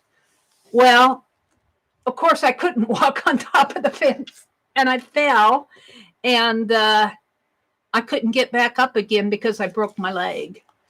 But I didn't know my leg was broken. I just said, I can't stand. And so they hobbled me. They put me on the bicycle, and it was out back, and they wheeled me around to the front, and the little neighbor girl's mother looked out the door and said, "What's going on?" "Meri hurt her leg. We'll take her home." So they wheeled me home on the bicycle. My mom wasn't sure, but she thought I broke my leg. My dad came home and verified it. And so to make the story relate to the operetta, I was supposed to be an angel some angel. I was supposed to be an angel in the Christmas play that year. Well, I couldn't be an angel because I couldn't go to school with a broken leg. And that was the fun part, I have to tell you, because I got all sorts of second grade coloring books, and they brought my lessons home to me. And, I had my mom's attention all day. I'd break my leg again for that. I'd break my leg right now if I could have my mom's attention right now. That isn't going to happen. But so when it came time for the Christmas play, I could not be in the Christmas play, but because I was on crutches and I had my leg in a cast. But they let me stand backstage, and this was my older sister was in high school then, and she kind of supervised me, and of course I was proud of that too. She was my idol back then, and they let me come out on the very last song and sing "We Wish You a Merry Christmas" with the rest of the group. And I turned out to be the angel with the broken leg. And I got all the oohs and ahs. I'll tell you, I raked it in. I haven't got that much admiration since I was in second grade. That was my memory. And I still treasure that memory, because it just fits me, being an angel with a broken bone. What did you do for fun in high school? That page is blank. I had fun in high school. No fun in high school. I was a pretty quiet kid back then, trying to figure out what I was doing in high school. This is a stamp I carved. This is one of my first trials of Tizzy, Karen K's Tizzy, which is a cat. It's a cat, and it's not a bad cat, but it's not Tizzy. So, and this was not Tizzy. This we did a Dirty Dozen, and the cat just popped out. I think Holly encouraged me to do a cat on that page. But here was another Tizzy practice. And I did her twice. And then the last one that I did looked more like her. I was happy with the last one. But it took me some practice to get to Tizzy to pop out on the page. They're cats, but there's just something that you have to do to these. It's the little turn of the pen. It's the way they tilt their head. Just the tiniest thing on a photo will say, oh, there they are. And if you don't have it, it's an okay cat, but it's not Tizzy. That's my attitude. Here's a list of those children playing that I did those ATCs for. Here's where I am on my thumbnails. I got the leaves done and started working on chairs, but I don't have my dogs and squirrels done. That's my last thumbnail. Here's some pretty ladies that Sue sent me that I need to sketch. She sent them to me to sketch, and I put them in here. Journaling behind. Here's that picture that Mitzi sent me that we did our Fibbsville photo off of. What was her name?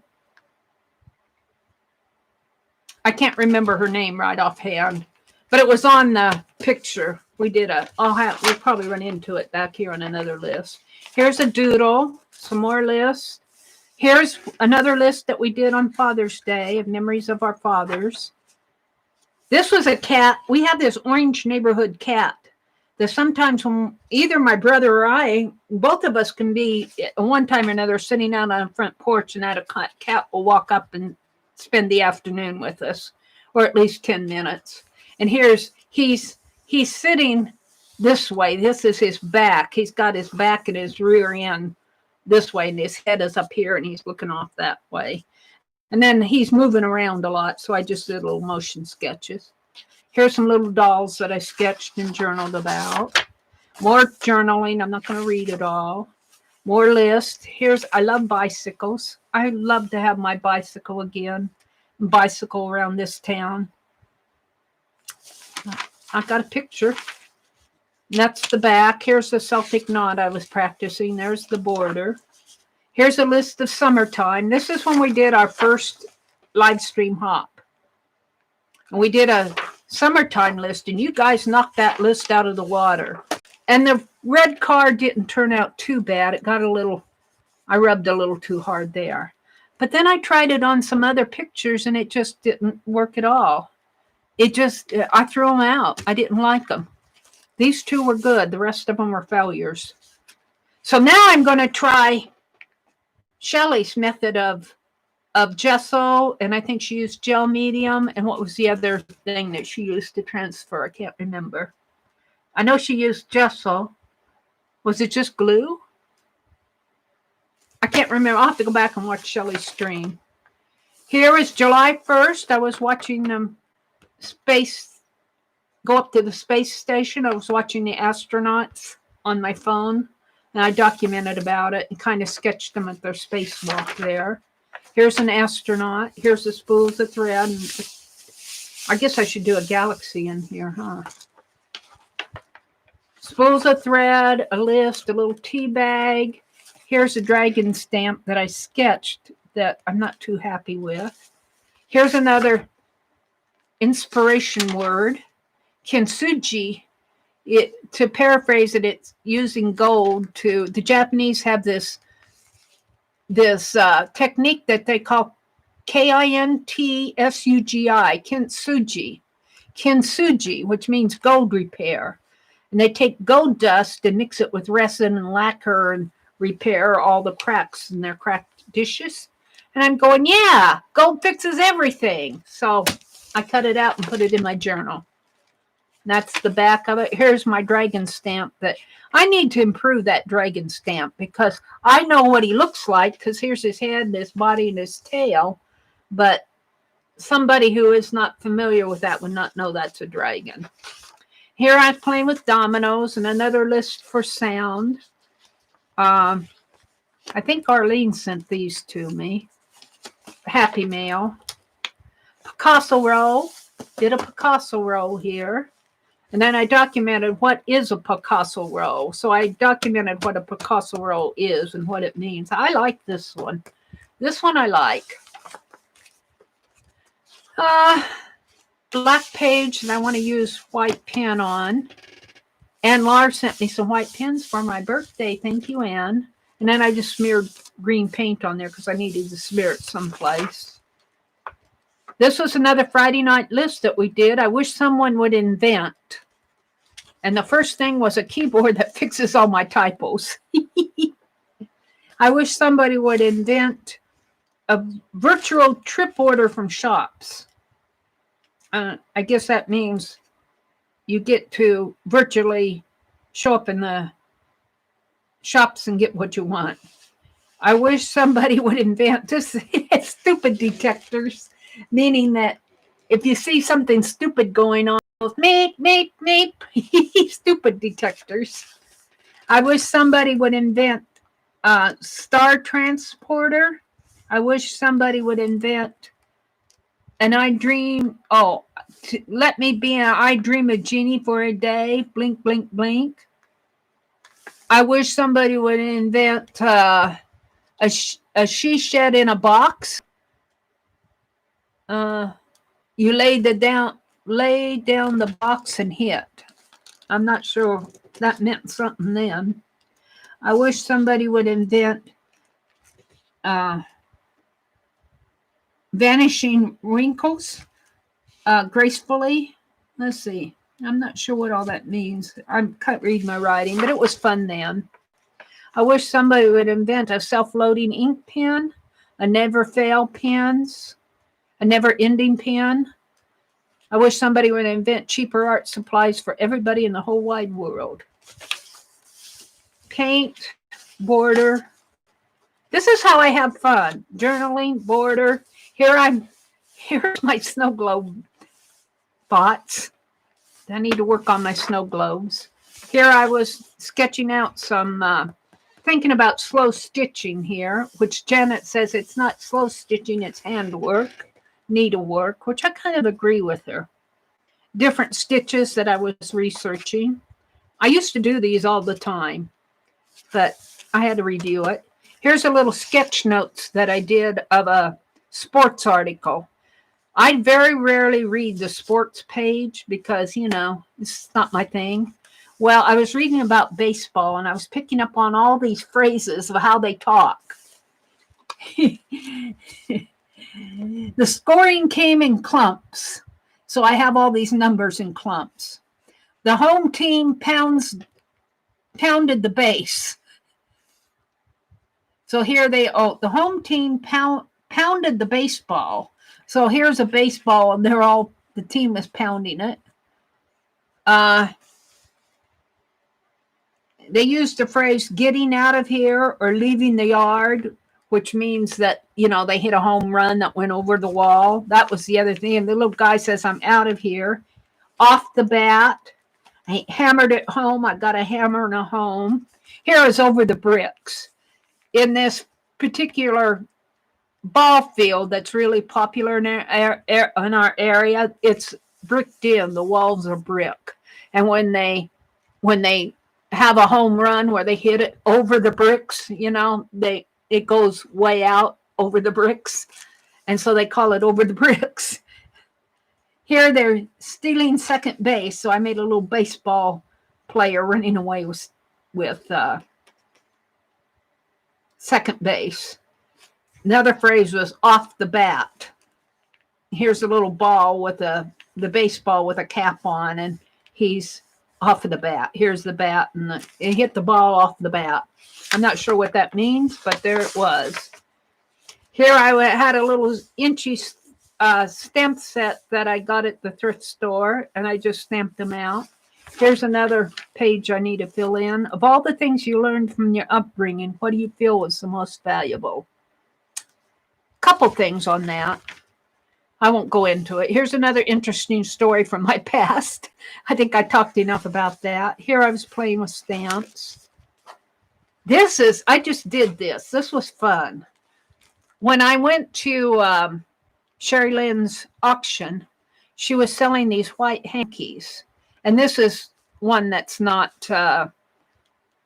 it's not one that's very delicate. It's one that, you could actually blow your nose on and wash it again. It's, but it's a nice one. It's nice linen. But one of the gals there was saying the finer the threads are, the closer the threads are together, And the finer count that it is, higher count, the easier it is to stamp on. So I had to use my butterfly stamp and see how it would do on this hanky. And that's why I used one that wasn't beautiful embroidery. It's got lace, but the lace looks like it's store-bought. It's a nice hanky. It was perfect for my experiment. And an experiment worked really good. I keep it in my art journal. Here's some paint that I had left over, color shift paint. This was this was actually bronze metallic, but this was color shift, and I didn't want to waste it. So there it is in my journal. This is a postcard. Are you guys bored? This is a postcard from Sharon Lombard, and here's another one from Becky. Beautiful in here. Perfect on those pages. Here's some doodles. Here's another tear out. Inspire me. Look at those spools of thread. March. Imagination is the beginning of creation. You imagine what you desire. You will what you imagine, and at last you create what you will. Who said that? George Bernard Shaw. And then they put the spools of thread there. So that inspired me, so I put it in there. Here's a big tree, another list, some more melted crayon on masking tape. And I put that on wax paper, thinking that I could get the wax paper off. But no, when you melt the crayon on wax paper, it becomes part of the wax paper, just to let you know. You aren't going to peel off that wax paper on the back. So I just cut it out. I was thinking I could peel the masking tape off of the wax paper, but it wouldn't peel off. Here's where I was playing with painted napkin backs. White, this is a towel that I was using to brush my paint off on, but just say this is a white pull off of a napkin. I painted it with acrylic, and I was surprised. It was wet and soggy when it was wet and soggy, but it dried nice. And I did my sunflowers this way. These are morning glories, but I did sunflowers this way, and I fussy cut out my sunflowers, and they fussy cut really nice, and that surprised me. And this, I just did morning glory, so I plastered it down in my journal. More journaling. So you always wanted to. Here's a list. Friday night list. We have more fun on Friday nights with these lists. So you always wanted to, ... So what things did you want to do? I always wanted to own an RV truck and travel around urban sketching. And that was one of my things that I've always wanted to do. Well, that's not going to happen today because of COVID, but still, it was a desire. Some of the others was have central air conditioning, go to Scotland and Ireland, illustrate books. That was one of mine. One of my other ones was I always wanted to work for Disney. When I was in high school, I always wanted to be one of those Disney artists. The dreams you have. Sing on key. I think this was Janet's one, or it could have been Teresa's. One more day with my daddy. Just have one more day with your parents. Go back 10 years and be with my loved ones who passed away. I always wanted to go back to the 50s and 60s. And then we got off into another topic, so it was probably a song. So we stopped. We stopped on number 32. This was just a picture that inspired me, gingerbread house. I found my Penelope stamp that I carved probably 2017. And it had a border around it, but I tore somehow the end of the stamp got damaged, so I cut off the border. I stamped her in there. Here's the sketch I did of Nina's recarve, her little bear sitting on a chair, holding a heart. This was just a sketch. Here's some playing with dominoes here. Here's Lori's Blaze dog. And here's how he looks on the back. Here I was trying to get back to sketching one a day. I got 4 of them done. Did a snow globe. I think this was a Dirty Dozen here. And we were doing it in a Friday night stream, and I was scraping off paint and stuff over here. And they saw a lady here, so we did a pareidolia lady. Pareidolia meaning you see things in paint scraps and clouds. But I learned from Janice, if you guys are listening to me, I'm not watching chat. I learned from Janice Glines that there is such a thing as audio pareidolia. Because I kept saying, I hear this song in my head, and I actually hear the music. I don't hear it tonight. But sometimes I'll be sitting there in the chair, and I swear there's a radio on someplace. And she said that's audio pareidolia. It's kind of like I wouldn't call it a musical memory, but you actually hear it. You hear it. That's the only thing I say. It's like somebody's in the room with you or the radio's playing. I learned that from Janice Glines. I learn a lot from Janice. She goes and researches stuff. Here I stamped my dragonfly on a 1906 newspaper. Here I was playing with a stencil, a gear stencil. First, just playing with it. Another list, project list. Here's where, no, it's not here. It's the next page, I think. More journaling. Here's my galaxy watercolor, crayon page here. We did a galaxy. In fact, I was going to show that to you tonight. I have a wax paper roll. Here, it's right. Here, let me show it to you. Because I was going to get it out and show it to you in conjunction with my crayon techniques that I'm not going to get done tonight because it's getting late. I made this box. This was a wax paper box that looks something like, well, this is not wax paper. This is parchment paper. But still, it was an empty wax paper box. And I was playing with those melted crayons, and we did a galaxy. And so that got me started doing galaxy paper. And I made this whole page. Well, not everything in here is galaxy paper.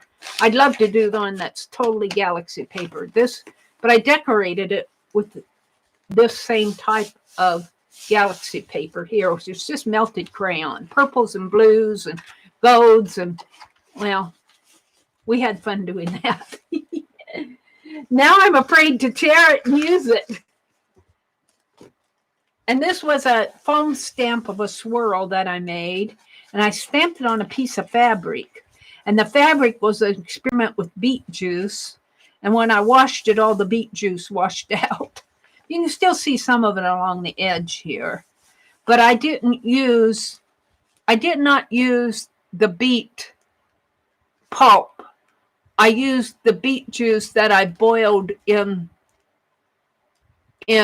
my pan, but I did not put the fabric in. Well, I think what I did is I let that, I took the leaves and the beet leaves and the beet peelings and that, and I cooked all that, but then I took all those leaves out of the water and put my fabric in there, and I think I should have done that differently.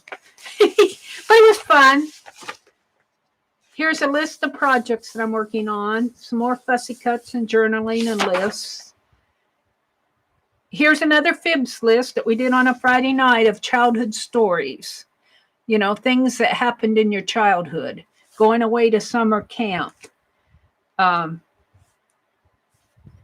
Swimming in the creek with the brothers. Digging worms with neighborhood friends or something like that. Picking raspberries with the grandmother. Fishing in the creek. Watching the Munsters. Just childhood memories. And that's a poor attempt at a baby. More journaling. This is a foam stamp of my 3 stars. I call these my dancing stars. This is another foam stamp that I didn't carve, but it's the back of the foam piece that was really a piece that goes down on the floor, and it had this tread on it, and I just cut it and made a stamp out of it. Here I'm working with my snow globes again, trying to figure out what I want to put in them. I need to get those out and work on them. This is Happy Mail from Violet, I think. Or is that Lori? No, I think was it Violet that sent me these? Well, here, we'll read and see. I think it's Violet. No, it's Lori. Sorry, Lori. You guys both do beautiful art. It fools me. Mary, I've been wanting these. I've been wanting these Jane Davenport napkins, and I finally got some on clearance. I took the backs off as they're easier to mail. Lori. And then, of course, she sent me some beautiful ladies, too. Got to have the beautiful ladies with it in there. Beautiful ladies. I bobby pinned that stuff in. And then she sent me some gold paper that I made a pocket out of. And then I bobby pinned these in. Because that's how they stay in. And then this napkin is a Jane Davenport splat napkin. This is from Shannon Green. I ordered, I should get that out and work on it too. It's your Garden of Muse, your Muse, M-U-S-E garden, where she took all these little pieces and made muses, M-U-S-E. And then she sold them as a kit, and you were supposed to make your own muse. I should get that. It intrigued me, but she also sent me a vinyl bookmark. This is off of the package that Sue sent me of those cubes. I'm working on those too. Journaling, color experiment. This was the blue butterfly PT on paper. In the background, I don't know how much of that you guys can see. I'm going to do more of that. Galaxy border. This came from Michelle Plato. Here's a happy birthday from you guys. Send me happy birthday wishes. Who sent me this? This one came from Norma. And a little bag. I ate all the cookies and everything. Those didn't last long. She sent me a chocolate cake and a chocolate, big fat chocolate cookie. I was going to get your coloring book out, Norma, sitting over here next to me. I was going to color in it, but we're not going to do that now. Here's from the Egyptian fan book that Dee Dee sent me. I did one page. I want to do more. Here's a Egyptian that I put on the back. This came out of a book I had around, but it's all about Egypt. And I put it on the back of the Egyptian. Here's some of those fussy cut sunflowers. I painted each one of these sunflowers on a napkin back. And then I fussy cut each one of those out. I was so interesting to see how nice they fussy cut. And then when I collaged them down, of course, I piled them on top of each other, but each one was a separate flower. I'm going to do more of that. That really came out. That was another documenting another experiment. Here's a sketch of the front porch. Here's my birthday page. Here's a card from Gail. Here's the cookie and chocolate cake that Norma sent me, and this is from the 800 Flowers. There's a postcard from Aunt. You guys just made my birthday. I'll tell you, I could not have asked for a better birthday. You made my birthday a real special day, and I so appreciate it. This was a Dirty Dozen, and I keep saying I want to lighten this area up in here. I'm going to do something to lighten that up. It's too dark. I like these. It was images. These are a group of young girls listening to an instructor, and here's a group of older ladies sewing a flag. Here they are young, and here they are older. This is one of my favorite pages, except I want to lighten this area up. Here's I'm starting a thing in Phibbsville, and I'm still working on it. I'm going to have what I call proclamation days, and we've already had one. Annie V, who is always sending me stuff, out of the blue, she started sending these because she was downsizing her studio, and she sends me stuff. And I so appreciated Annie V. And she sent me some money for my birthday. Oh, Annie. She said, here, go thrifting with it. So I did. And I bought those beautiful dresser scarves. And I showed the haul in one of my videos. But I decided Annie V deserves her own day in Phibbsville. So we have a Phibbsville proclamation that August the 2nd, which is day 2015, is officially Annie V Day. V as in Victor, Annie V. That's how we know her, as Annie V. She does not chat, but she listens. She watches the replays. She's Dee Dee Willingham's friend. My book is crooked. There. Anyway, so I declared, because I get to be the mayor of Phibbsville, I declared August 2nd as Annie V Day. And I want to work up a draft of a proclamation. And I want to do more days in Phibbsville. I'm going to have an Aunt Beck Day. I'm going to have a Janet Baum. Eventually, you're all going to have your own days. And when we fill up 366 days, we're going to go to day 367, 68, 69, because this is Phibbsville. I decided I'm the mayor. And if I want 10,000 days in a year in Phibbsville, it's going to happen. So, but I want to get I got all these ideas. I would love to do a proclamation, and I'm working on it. I want to do some foil of a seal. And on that seal, I want a gold seal, and it's a foil seal, and I'm working on it. It's in my head. I've got the foil. I'm working on it. But what I want to do, I've checked with Janet, and if you look at Phibbsville Friends on Facebook, you will see a flag that Janet Baum did when we first started talking about Phibbsville. And it's a wonderful little flag, and it's a circle. And it represents the world. And then all around the world are little characters holding hands, like little Phibbs friends. And then inside of the circle is Bandit, the little black cat, our little mascot. It's really cute. And I want to do a seal, an embossed seal of that little flag, and put it on my proclamation. That's my thinking. I have to get back to it. Here's a list of what you can do with a crayon. I talked about that this morning. I'm not going to read them off. Here's another experiment that I did with spraying on art spray. Marabou art spray. Mitzi got me started on that, on a white napkin back. And I let it dry, or actually I dried it with my heat gun. And then I took my fine liner and I asked for words in my stream. And I wrote words all over that napkin back. Well, that all dried, and then I collaged it down in my book. That works well. You can do a lot with a napkin back that you're going to throw away. This is more happy birthday mail. And Lahr, here's the little birthday cake stamp that she showed in her stream tonight. And the little balloon, she carved that stamp, and she made me a little birthday card with that stamp. And now that I've seen it in her stream, it makes it really special to me. And she did a collage, and she did this envelope. Let me pull this envelope out because I just giggle at it. Did I staple that down? No, I don't know what I did there. Oops, and I might have stuck that. It might have got stuck on my paint. It's okay. I'll put it back. But anyway, look at this envelope.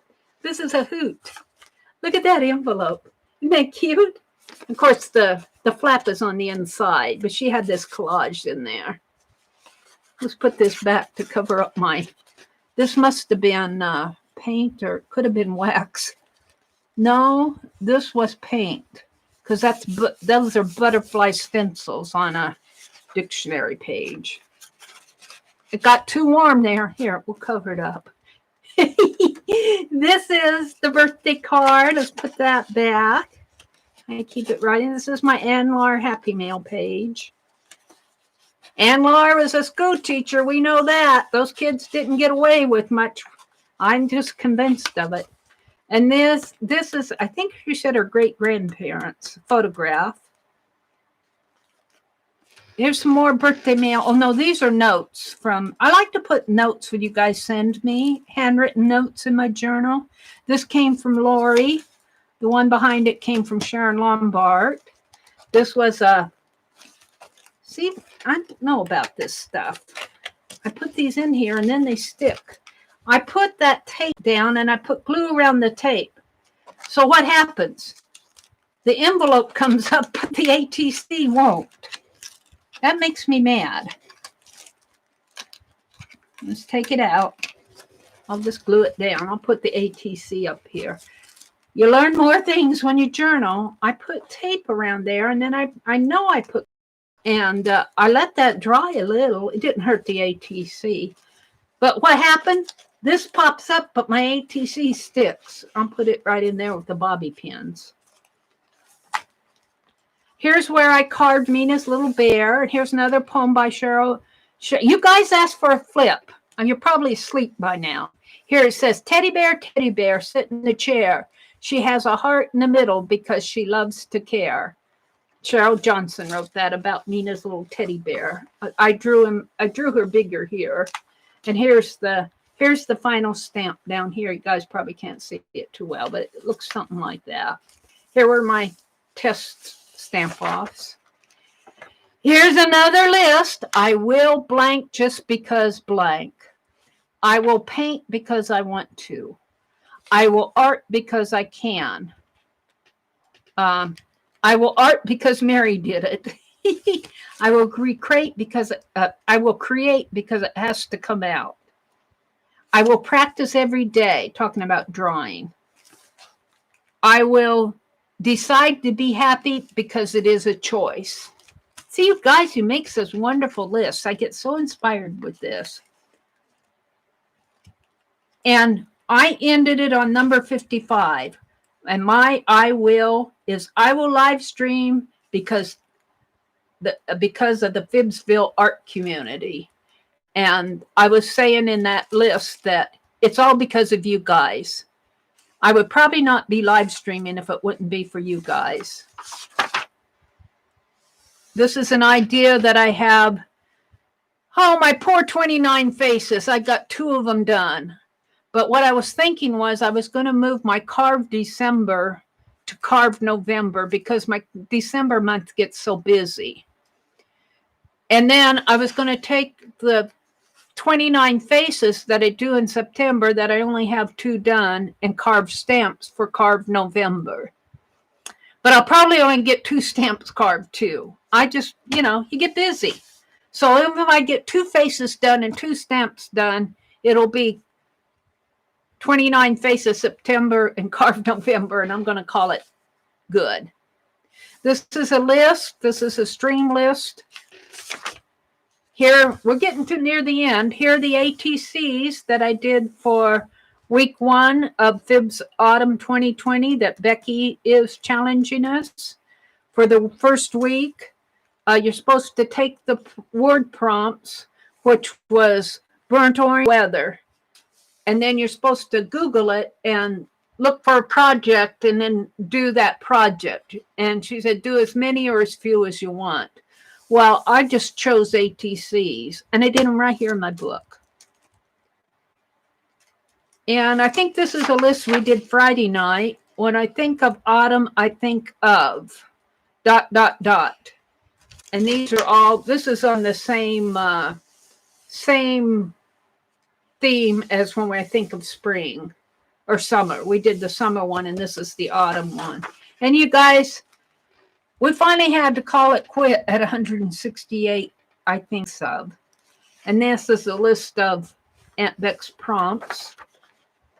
And here's the Dirty Dozen that I did, the double Dirty Dozen desktop. I wanted to paint the desktop.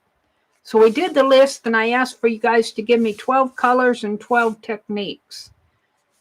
And then I mixed them all up here and came out with those funny face boxes. And here I'm working on Lala Gamma's dog. I don't know its name yet. And this was a magazine image that inspired me. These are like clay with little organic leaves and berries and stuff imprinted in it. Gratitude. And here I carved this sweater stamp, the ghost sweater stamp. And here's my crayon splatter. And here's that sort of Norma's cat, but really isn't Norma's cat. The eyes are entirely too dark. We'll do it better, Norma. Here's the little owl and the crayon pocket. And I think this is tonight's list. This was for my stream. And then you skip over here. Well, I'm not done yet. Let's see, did I lose the... Here. This is the start of my index. I'm writing the number of pages. See, it starts with 15. And I'm writing an index of what was done on each page. I got to page 181. I think I messed up in here. And I started from the back at 218 and started working back. But I'm on page 230 and 231 now, so I'm going to put some more numbers there. And then at the back of the journal, I got some personal stuff. This is all personal, and this is about ideas for my channel. This, I don't mind sharing this. I participated in Daryl Eve's first 30-day challenge. And this was an imaginary meeting. I did a video on this. Daryl Eves is a busy guy. He gets all these gold play buttons from YouTube. And I would never have a chance to meet with him. Or I guess he does consulting with the streams, but I guess it's real expensive. I could never afford it. And he would probably tell me things about my channel that I'd probably rebel. So I had an imaginary meeting with him. Like if you were going to go into your boss and have a job review. And the challenge one was to get an accountability partner. And I was saying that I don't want a mentor. I don't want somebody to pour themselves into me. I want, for an accountability partner, I want somebody to help me bring what's inside of me out. So, you know, usually an accountability partner is somebody who has their own channel and they're working on their own goals. I don't want them to have to spend all that time developing my channel when they have their own channel to develop. I want them to listen to my ideas. And when I found a good accountability partner, Stephanie, she is, she does those doodles, and I can't recall her channel name right offhand because I've talked too much. And Lori, paintgirlee. Lori, if you're listening, is Lori here? I don't even know if you're here. Would you tell us what Stephanie's channel is? I'd have to go on. I feel bad. Let me look at chat. Lala Gamma's dog's name is Buddy. Thank you, Janice. Is paintgirlee in here by any chance? Let me go get Stephanie's channel because she is really a nice gal, and I feel bad that I can't put it on the tip of my tongue here. Let me go get Stephanie's channel because I can get to it fast. She does a lot of doodling. Of course, I got the wrong, can't spell.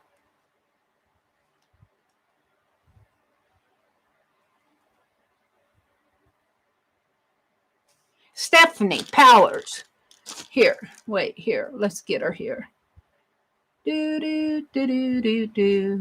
isn't her. That's not her. Where's her channel?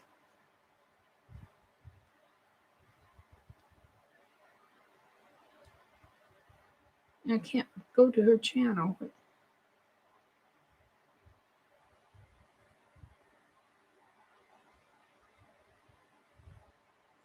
I hate it when I can't find what I'm looking for.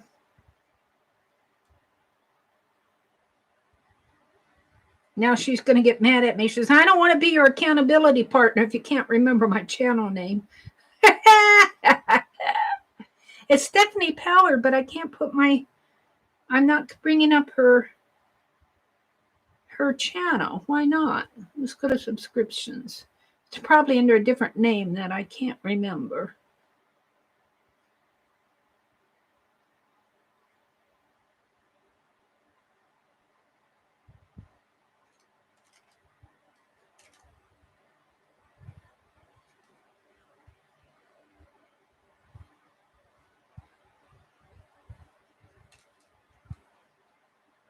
Yeah, that got me looking here.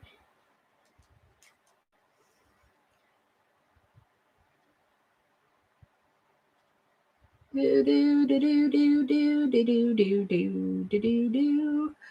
the phone. We'll get there in a minute. I got her name.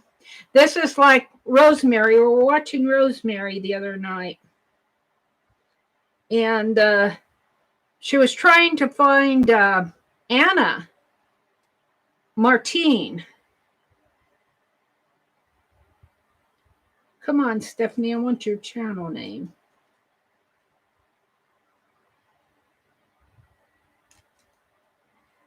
Searching conversation channel.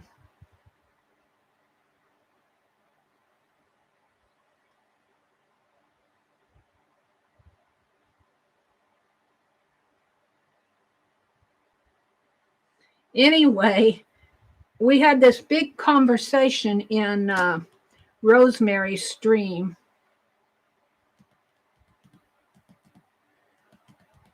Why can't I find Stephanie's channel? Did she not tell me what it is? I go there all the time. How come I'm not finding it? This was the problem we had with Rosemary. I find Stephanie's name out here, but I don't see her channel. Lori, are you here? Well, her name's Stephanie Bergon, Bergon.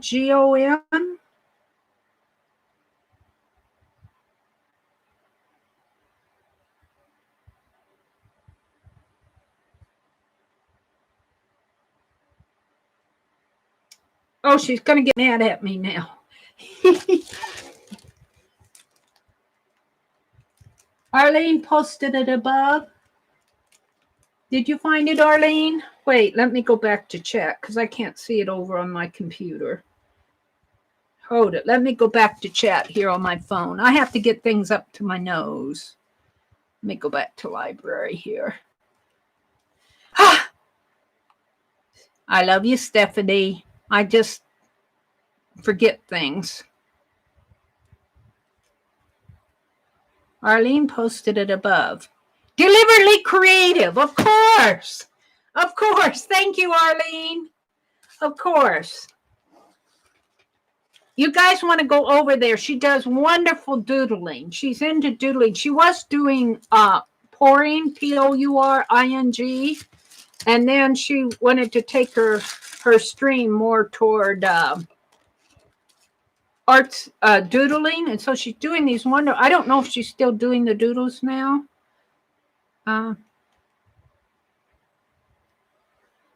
Let me go look at her channel. She won't mind. Arlene, where did you there? Let me go look at her channel. Let's see what her videos are. She's really a nice gal, and she's smart. If she's somebody you would want for an accountability partner. Yeah, see, she did a coffee doodle. She does easy, cozy, calm fall doodles, slow and zen doodling. There you go, Lizzi Brewer, Zen Doodles. Learn to draw cute, easy birds. Learn to draw cute, easy birds, step-by-step doodles, and gauche, Gouchache.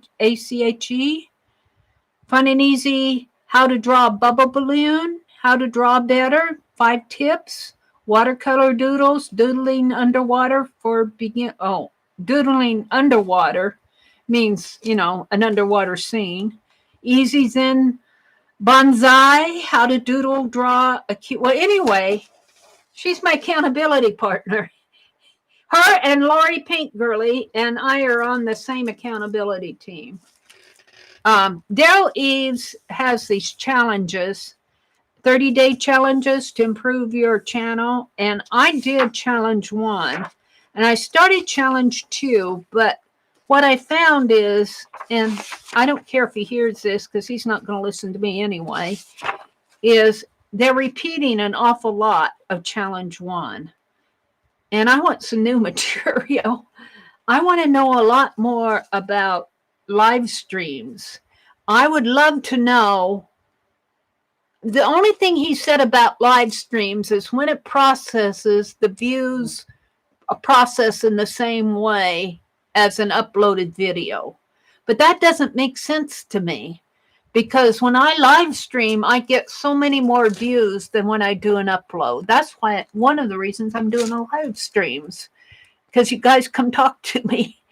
But I wish, you know, and I was telling Stephanie that, and she said, well, maybe he doesn't have that. He's very data driven. So maybe they don't have enough data yet to talk about it and teach a class on it. But I'm doing things like video hops and working on my thumbnails, putting in video chapters, or things that kind of as a result of this 30-day challenge, not a direct assignment, but things that have grown out of this challenge that I'm working on my channel. So that's my journal that you guys wanted to flip through. See, I got this many more pages until the end of the year. Actually, I ordered another one of these, but I didn't want to start it till next year. So there you go. Are you bored? I'm not going to do any more crayon techniques, but what we're going to do is we're going to work this one out of the, and I do find these are a little bit harder to get out. See, look, this one got melty on the bottom because I got sloppy with it. It looks like it almost came through, doesn't it? Looks, I got sloppy, but it looks like on these, it looks like this might have leaked through the bottom there somehow. That's interesting. I guess, yeah, it was that one. It looks like it leaked through the bottom in there. Huh. Well, I'm going to have a hard time getting this out unless I maybe, oops. You know, first piece of pie trick here. Let's carve off some of this extra crayon. This is crayon chips here. We'll dump them off on there and melt them.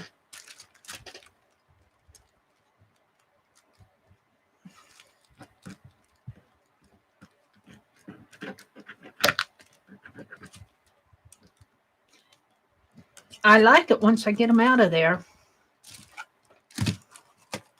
Now, I probably could hit it with the heat gun on the bottom. How did I do that? Oh, I hear it. I hear it. I feel it. It's a little bit harder to get them out of this one. This plastic is a little bit more firm than the bottom is the actual rubbery silicone-y part. This part doesn't move that much. There. Wait. I'll probably break it in half. There it comes. There it comes. We're getting my crayon out. You just got to work with it. Just like a first piece of pie type thing. Come on, you're almost there.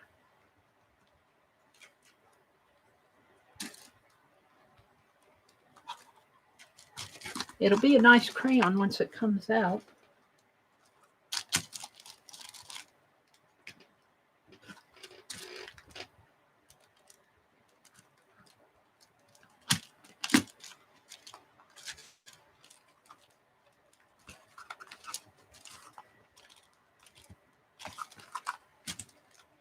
There it goes.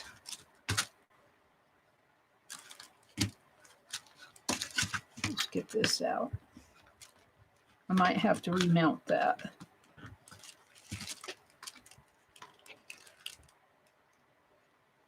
Was I poking a hole in that? Yeah, I poked a hole in the bottom of that one.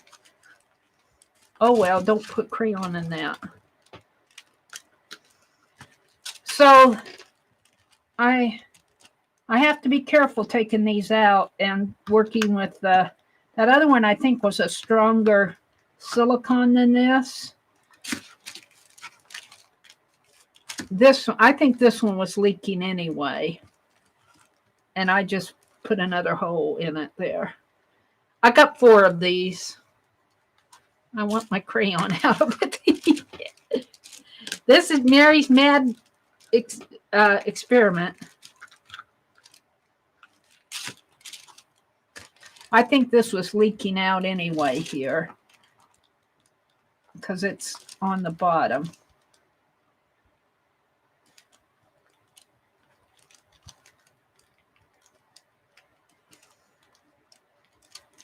I don't think this on the bottom here is too, if you had ice cubes in it, what this is meant for, you would probably just run it under some hot water. But Mary had to go poke a hole in it to get her crayon out. Well, actually, I got my crayon out. It was the spillage on there that I was trying to get out. Don't do what I do. Do better than I do. Let's pile this in a pile, and hopefully I won't blow it too much here. Hold it down with my palette knife.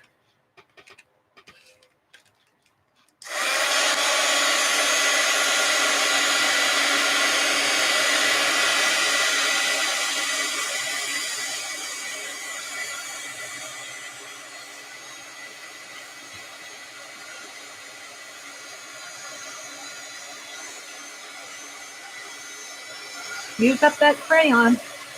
Those were the chips that I pulled out of there.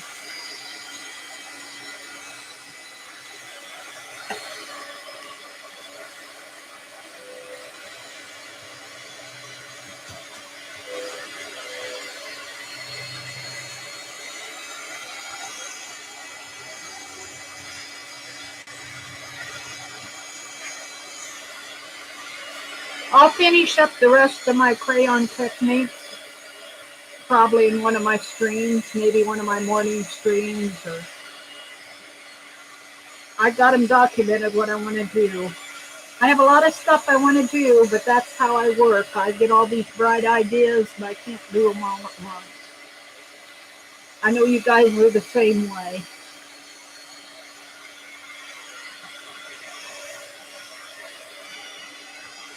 That's what it's like to be inspired. Dee Dee Willingham inspires me like crazy. Rosemary's been inspiring me. Aunt Beck has been inspiring me. Yeah, you all inspired me today, all you streamers. I just want to use up this crayon. I'm doing this whole page. Let's pull this tape off of here. I think this is tape too. Let's pull it off.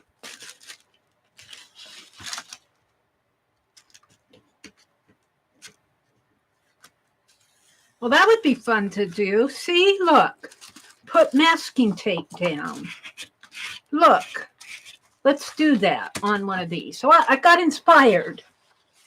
You guys, you know, when we do this, you do this masking tape technique. This is not a new thing. This is usually done with mixed media, paints, and all of that. Let's move my ice cube tray around. Let's do this. This is going to be fun. I'm not ready to quit until I get this done. This is how I get inspired.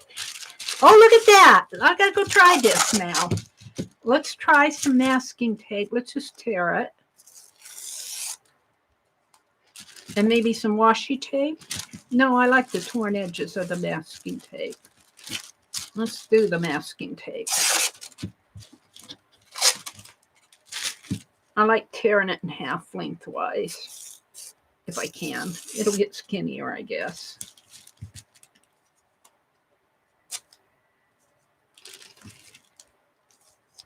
We did this a couple years ago in one of my swaps. Only you'd hide a word on a postcard, and then you put masking tape over it, and said, maybe I'll do a postcard that way, and send it off to somebody. Not this one. This is my new latest crayon technique. It just happened here. I mean, this is not a new technique. I didn't invent this technique, but this is my latest documented crayon technique that I'm documenting in my journals, what I mean. Okay, we got all that done. My wax paper's falling down on my desk. Let's move it there. Now let's give it a little, tape it down just a teeny bit so it won't fly away when I put crayon on it. That might be enough. Okay, now we're going to put my guards back on so I don't burn my fingers.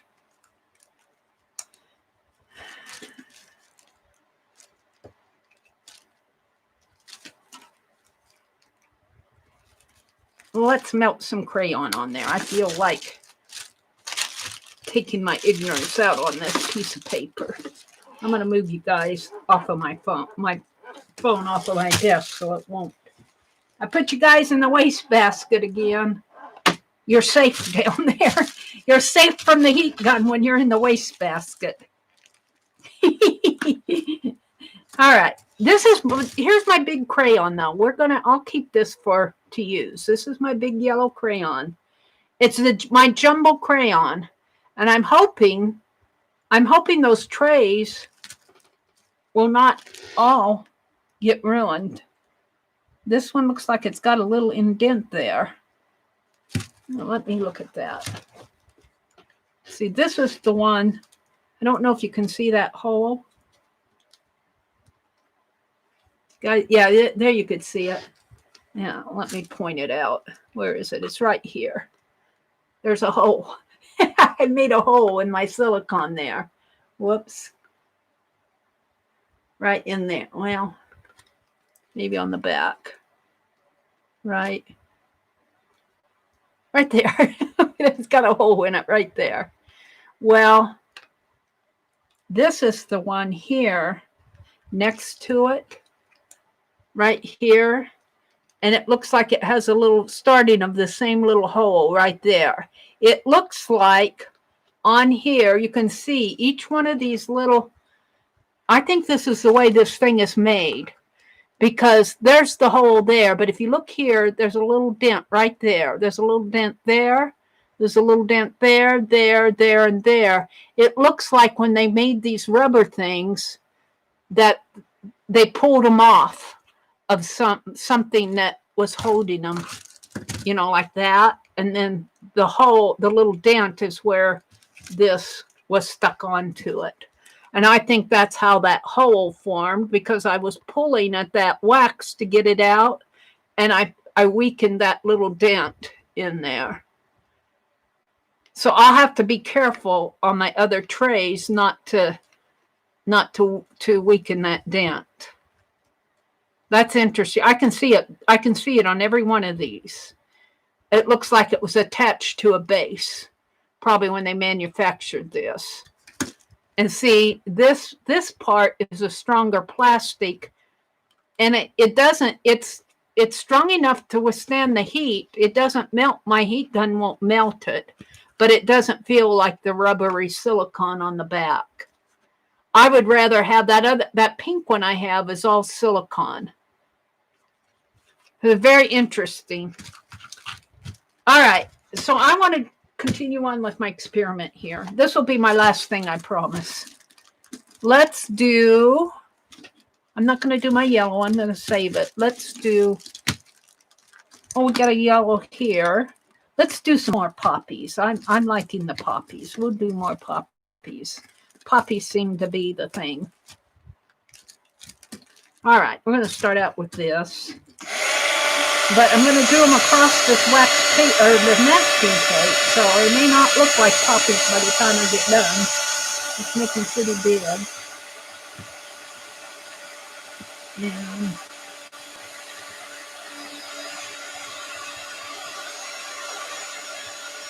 should have put a color base on the back of it before I put the tape on.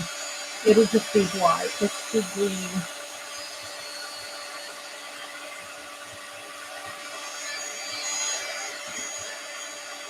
Green leaves. Let's do another poppy in here. That's where it's getting a little bit. Poppies are fun to do because they don't have to be exact. And I probably keeping that green behind it. Oops.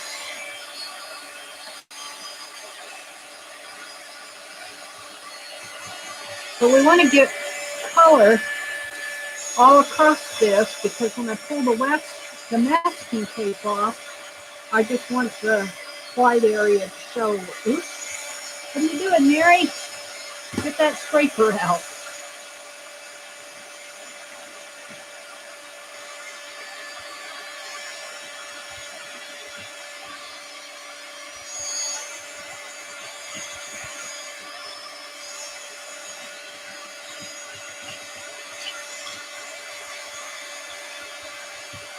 Wasn't watching what I was doing.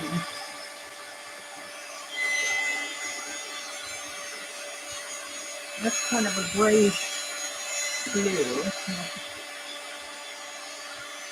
That's too dark. I'm just smearing color on here. That's pretty. Let's do more of that.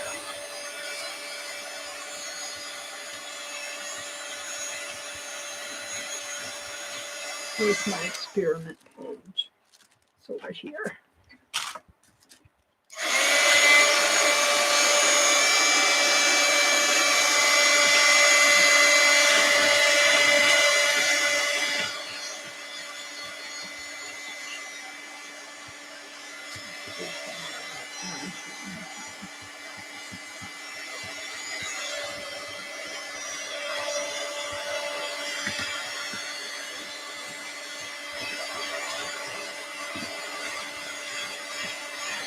Can you see where the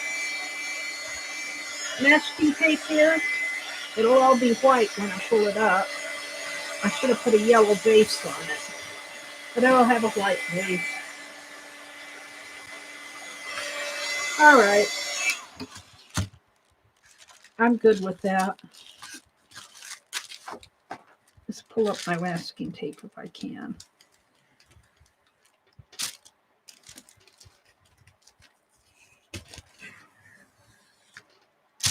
This is another technique. And you don't have to do strips. You could do other types of masks. This just happens to be masking tape mask. But you could make a mask. You know, a person. I had to laugh at Laura. I had to laugh at Laura's prompt. We want a human prompt. Laura inspires me. She's got excellent hosting skills. She can talk, and I can't art and talk to you guys and chat at the same time. Laura does excellent. She makes you all feel like you're her best friend, and you are too. I imagine that's how she treats you. Like you are her best friend when you go into her chat. It's like, oh, hi, how are you? I haven't seen you for so long. Welcome. You know, you just feel like you're her best friend when you go into her chats. Laura, you do an excellent job. And the other thing that I had to laugh about in her stream, I laugh at you guys, you know that. The other thing that I laughed about in her stream was she was showing her prompts and she says, how did she say it? Not my choice prompt. And I thought we should do a dirty dozen of this is not my choice. Not my choice prompts. Make up a prompt deck that's not my choice. Like green and pink. My choice would be gold. And then I had to laugh at Teresa Church because we were talking about going into Beth Schuler's stream for my introductory stream, and Teresa said, Beth is going to do everything that glitters that's not gold. I like that. That's fun. That would be pretty if it were another color. I wonder if I could get yellow on there. Let's try a little yellow now. In between. Whoops, let's kind of take this wad of tape and tack it down. I don't want it to move. I don't want all that white. I'm just going to streak some yellow in here.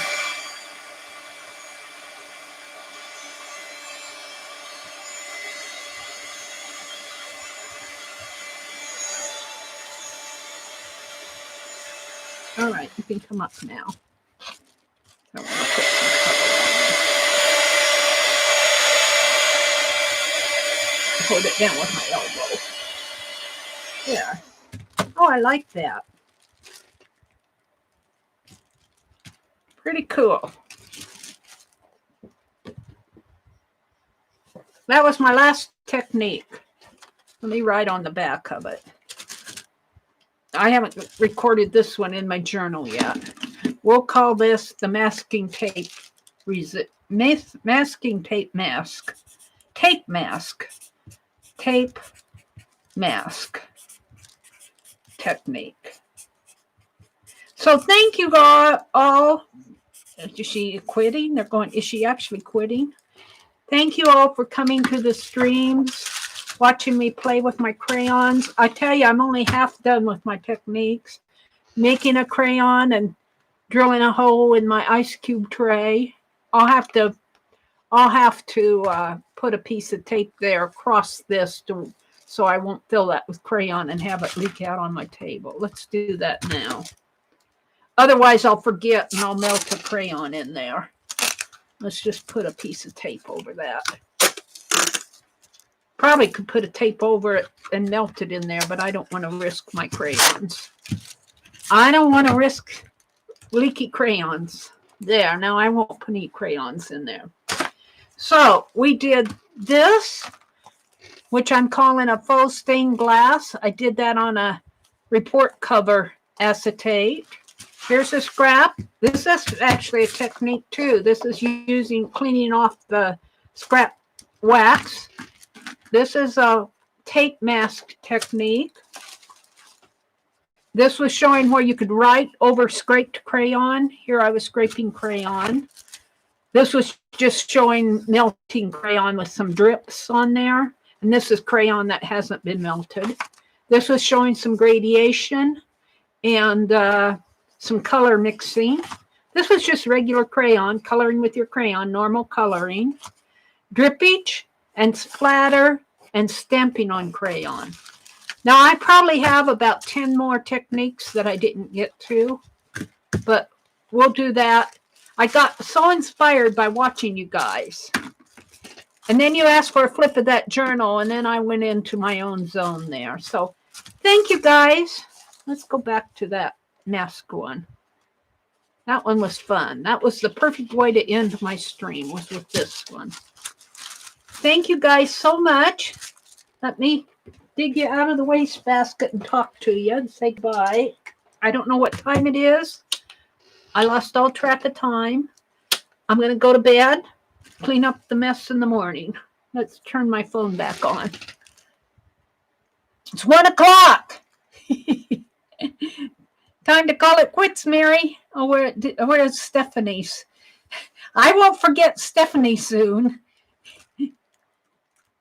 Jersey says, good night, Arlene. Thanks for everything. Thank you. Oh, there's Lala Gamma. Hi, Lala. Welcome, welcome. I'm working on your dog. They told me the name, but I'll have to go back and look at it again.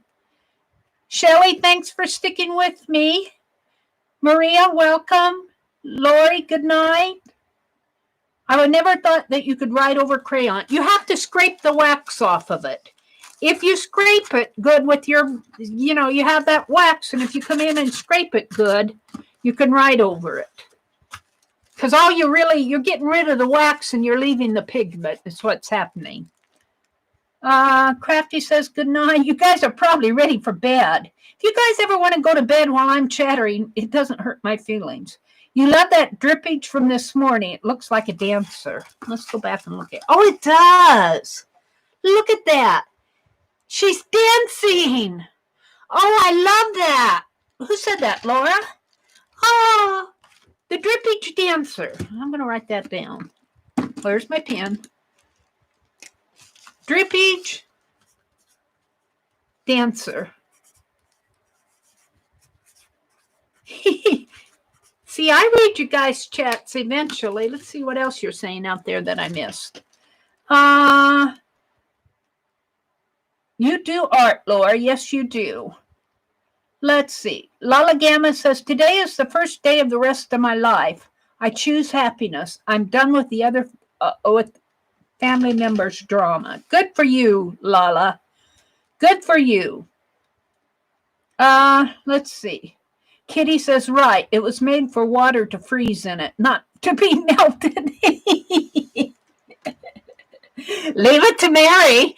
Leave it to Meri to melt to melt the ice cube trays instead of freezing them. There's a hole in the ice cube tray, Meri. There's a hole in the ice cube tray, they kept saying. Shelly says she was in the live when I painted the foxes. Maybe I'll have to send Shelly a fox. I got some extra foxes there waiting for a tag.